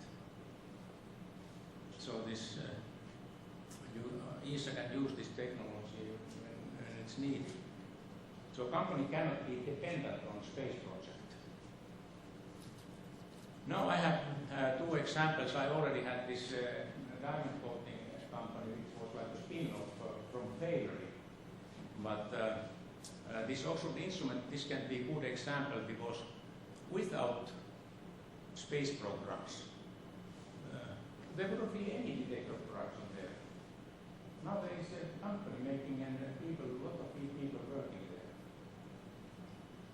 And this start was spectrum and gamma, but much more, I think, and then we got later financing and help from ESA. And this is also interesting, this hot electron bolometer, because this Mr. or Doctor, now this was Mr. when I hired the student,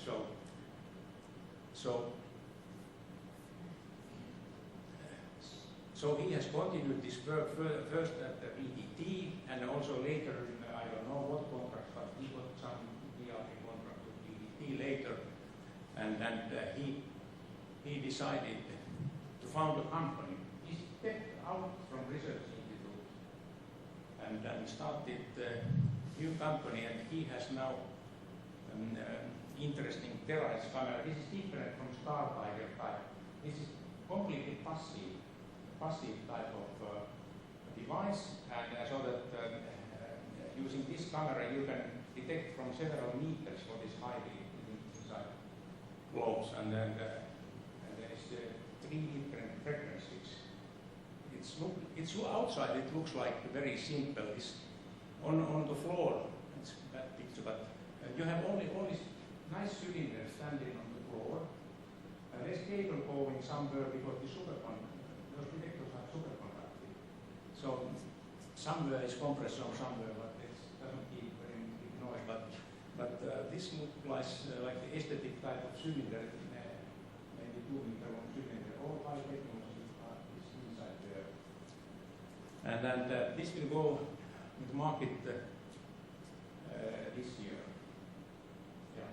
So this would be completely impossible without this our first PISA contract. This example 3 because I retired from Oxford Instruments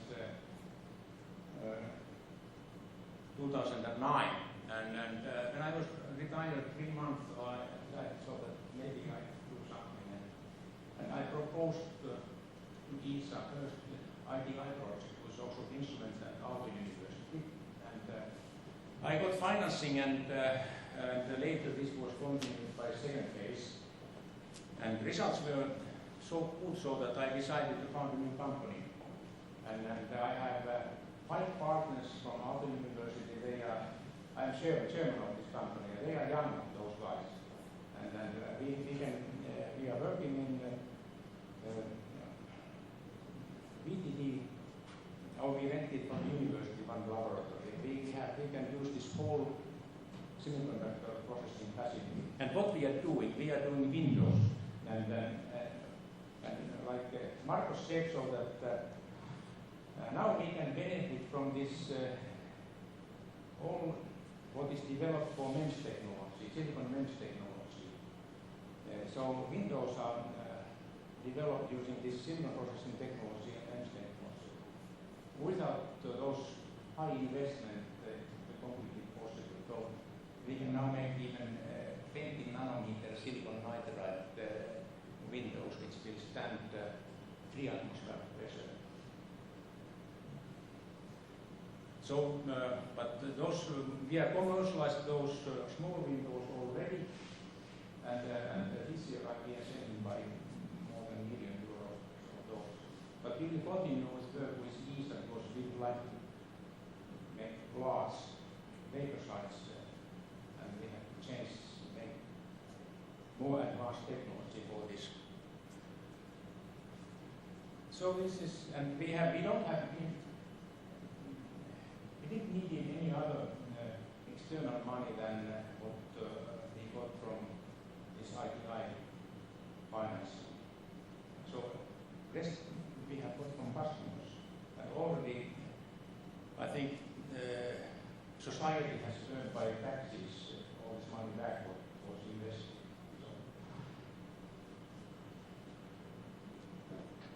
So what you have to think, what my recommendation for small companies. So like I said, you have to study what your core competence, if you have some synergy with space programs. And this synergy is absolutely necessary because you cannot live with space projects.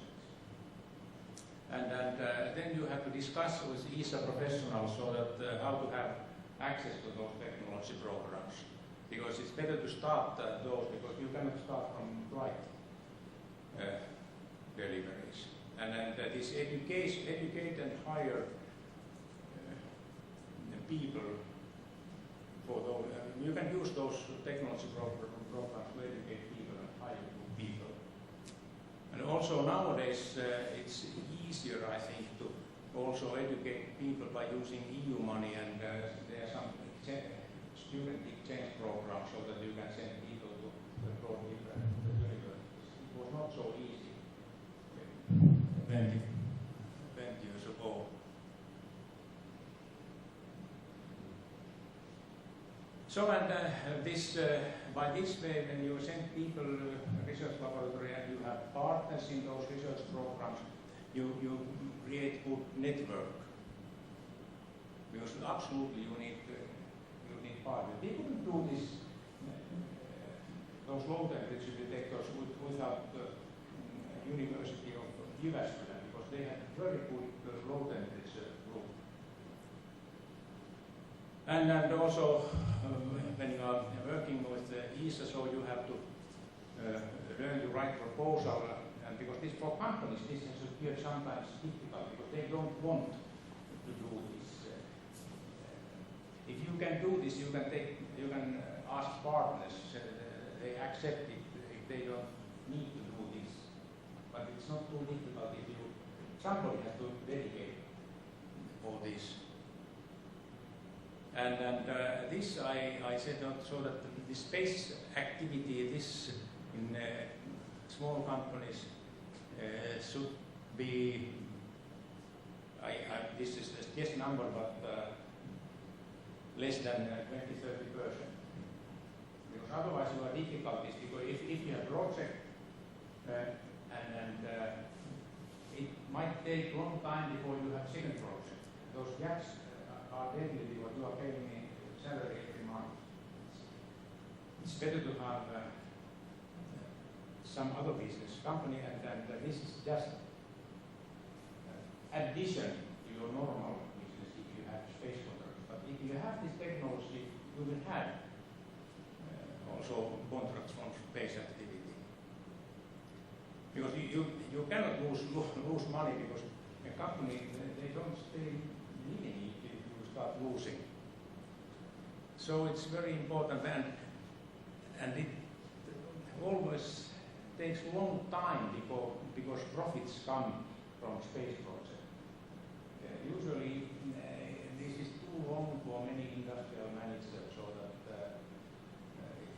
because you cannot develop directly product for you, but what you gain is like you said, you gain knowledge, and knowledge is important. So if you keep this your vision clear, and then this will help you to develop profitable business. So this is what I wanted to say. Thank you very much, Heikki. It's a really detailed overview and should be a very excellent example for young company representatives here in the hall. But please don't go anywhere. Maybe we, because guys, I lied to you when I said that we will have plenty of time for discussions. No, we don't. But we have a little bit. And maybe Heikki, Aike and Marcos, maybe you just come with me here, and I have 3 brief questions. Maybe each of you could comment, because this helps us to make a link between the conference we have had yesterday and day before yesterday, which mainly was focused on nanosatellite technologies. And now we turn towards main core ESA activities. And my first link is that you talked a lot about different technologies, sensors, and also TRL levels. So how do you see this boom of nanosatellites nowadays helping companies, SMEs, universities to be better prepared for ESA PK? Can I get close to the door? Because what I will tell you now, you will all throw stones at me. Okay? We have 2 different types of habitats.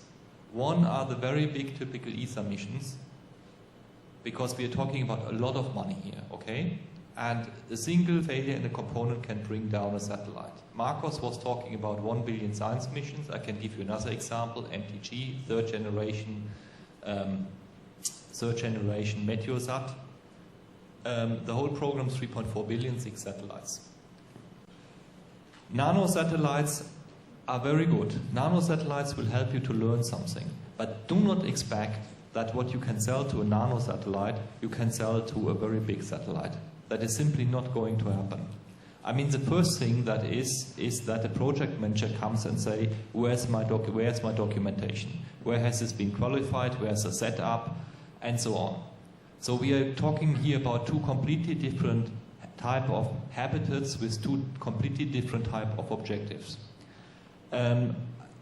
I'm not saying that this will stay like that for the future, because what is, I think, is happening in the area of nano satellites, that this is going towards larger satellites, this is going towards commercial satellites, and this is with that going more towards structured approach to technology programs. Because if you have an external investor, as it was presented with the Finnish one, I guess the external investor would like to see some certainty how that is being done, and see really, because it is his money in there, and he cannot have the thing failing, as a university might be willing to accept.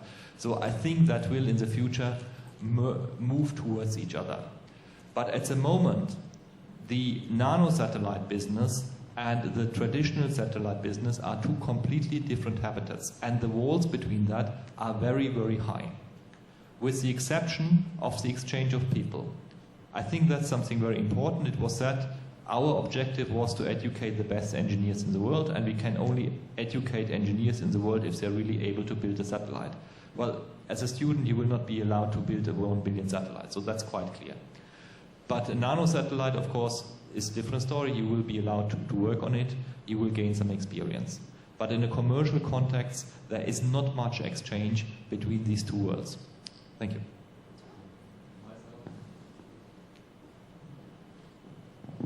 Okay, well, in fact, it's true. I mean, basically, these are 2 worlds. So the reliability of the scientific satellite being valued so high, and also the other satellites, so you're talking hundreds of millions. Reliability is extremely important. There is some, I think, cross-fertilization possible, particularly because the challenges of the CubeSats, of course, are to really miniaturize to the level possible. And the threshold of technology transfer from ground applications to the space segment on the CubeSat is much lower for the small satellites, for CubeSats. So it's much easier to use components which were developed for ground applications on these small satellites than it is on the big satellites for the ESA programs. So I think what is important is also to consider what Heikki was saying, that you should consider where you can basically import spin-in technologies from the ground segment. Particularly with the miniaturization, you sometimes get automatically a hardening of the technology. So, for example, a MEMS component is much more ruggedized than a macroscopic mechanism. So automatically if you drop it, it's resistant to thousands of Gs just because it's so small. So this is an intrinsic advantage.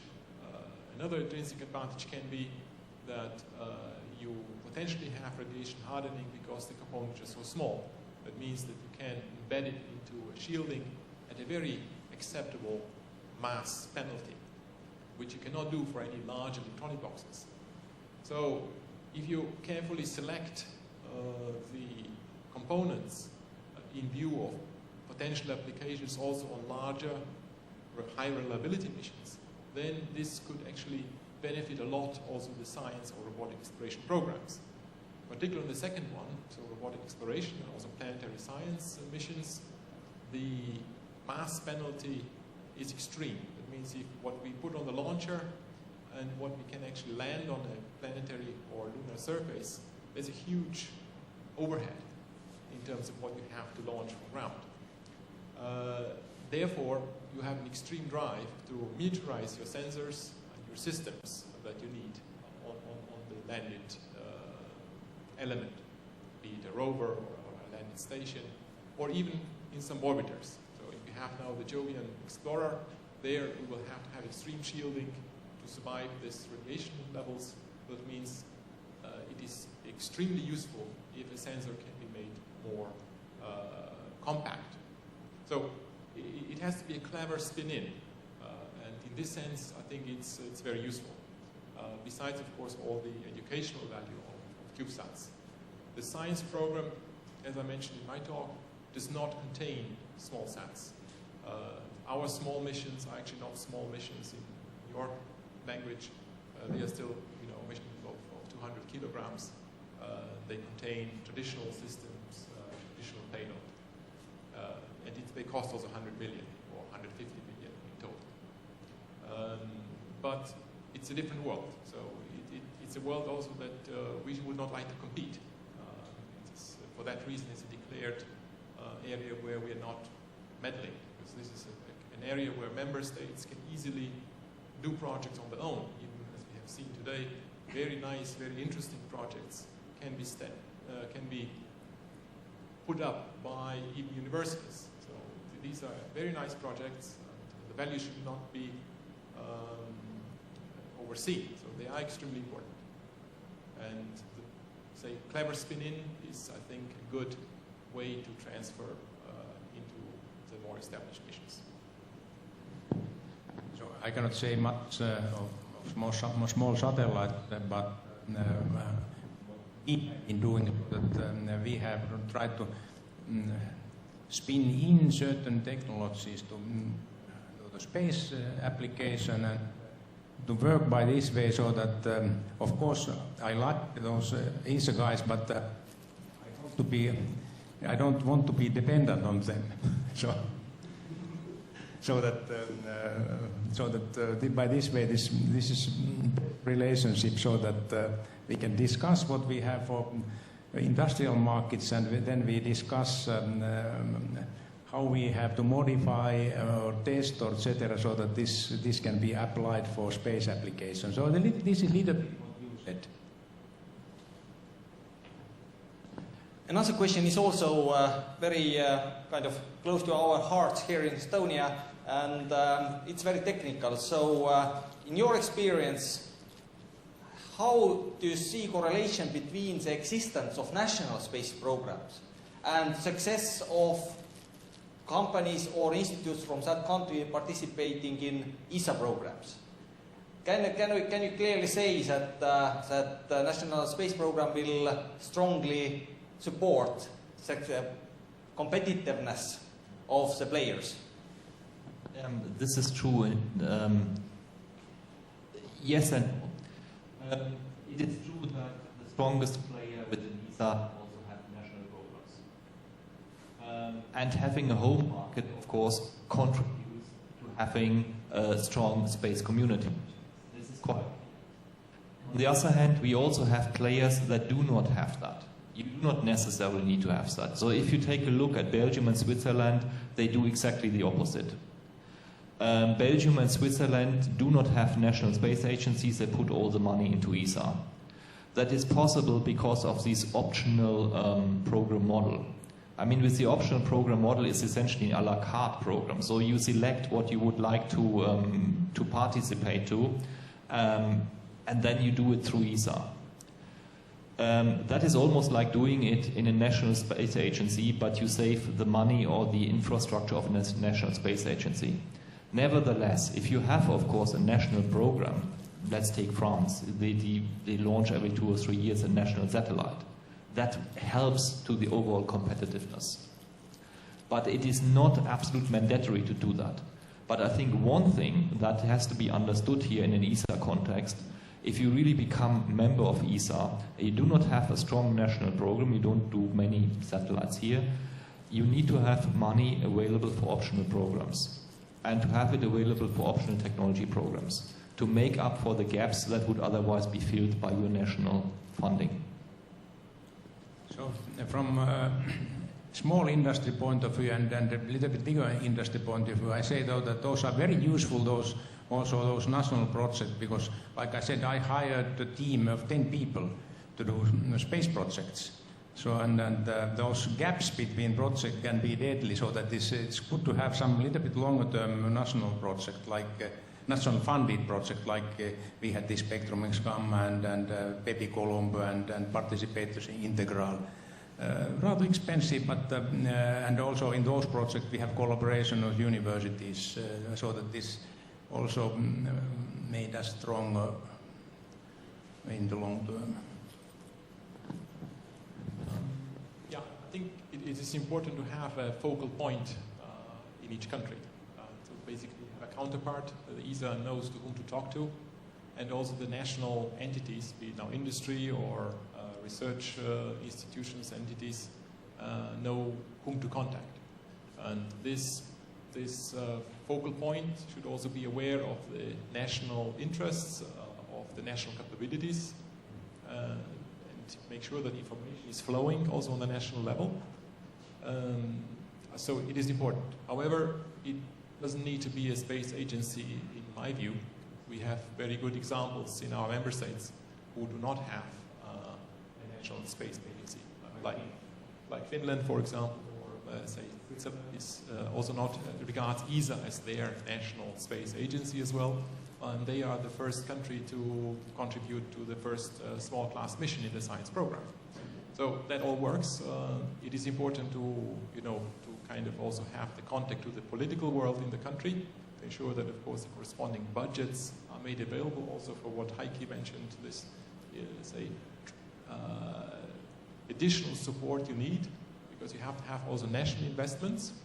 It's important to basically have investments also for the payloads in the science program, so it's a mandatory program. Automatically, each member state will be paying for the spacecraft to be built by ESA, and when an announcement of opportunity is coming, it's important that also then, say, the entities of your country would be able to respond in terms of collaborating, contributing to the payload to be flown on the spacecraft. And it is important as actually also to ensure that the national investments, so for other technology programs, be it now infrastructure in the country or industrial development, all that, also are exploited to the level possible, so that the resources are accumulated also for space. Thank you very much, and I think this is all the time we had for the plenary session, so let's thank our speakers once again. And as you know, during the lunch I put a huge pressure on you, but everybody catches them and ask your questions privately. So now, before we move to the lunch, then reminder to everybody who has registered for the roundtable workshop after lunch, when we will have our 3 presenters to discuss our possibilities in ESA programs. That will start in 14:30. But now, before we go to lunch, we would like to officially close our Start to Space Technology, Science and Technology Conference. Because as you know, this week is Start to Space Week, where we celebrate the 50th anniversary of Tartu Observatory in Tõravere. And we celebrated with this very high-level international space conference with ESA workshop sponsored by Enterprise Estonia, Estonian Space Office. And we continue it tomorrow, day after tomorrow, with big parties for everybody here. And I give the word for closing remarks to our director, Dr. Anu Reinert. Thank you, Marta. Actually, first, of course, I would like to thank everybody of you here that you came here. But actually, many of you stay for tomorrow and day after tomorrow. And as Marta said, that we have many levels to say thanks for everybody. But of course, with ESA people, I guess that it is wonderful that you have found your way here. And I hope that we will meet on other meetings or discussions how Estonia should behave to continue towards ESA and the space cooperation, because we are really very much interested about this. Madis, I'm very thankful for you, and that you as head of Estonian Space Office, of course, it is you who have made all this possible for us. But actually, for all this everyday's life, like you had good coffee, you had wonderful lunch, you have comfortable seats, you have all this technology available here. There are also a group of students who have helped, but the leading person behind all these practical organizations is Tia. So that, let's make big applause for her.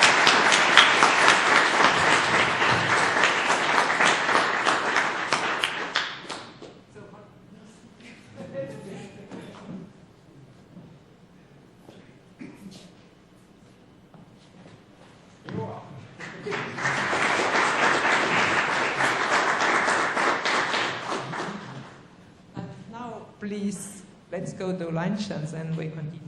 Let's not go to lunch, because here our friend from Ventspils University College would like to say a couple of words.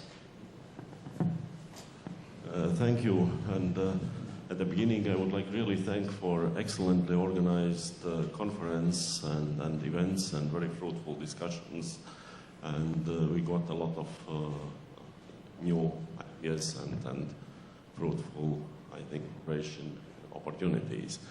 But God's 50 years anniversary, and also in Ventspils we celebrate 20 years anniversary of Ventspils International Radio Astronomy Center. We have found maybe two ingredients, two factors which may help very good, fruitful, productive work here for the next centuries in these nice buildings.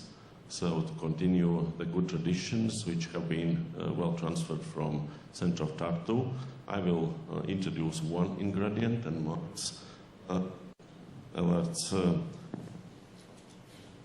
introduce the second ingredient, and the first is time. Time is very important for the measurements, and time is also very important for time management.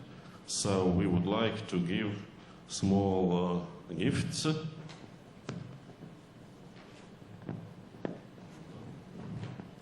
is so small clock that you can put in, I don't know if it's in the right place.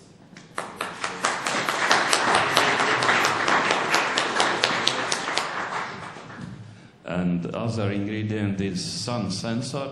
So for HeadCube, always to look towards the sun and to be well lit.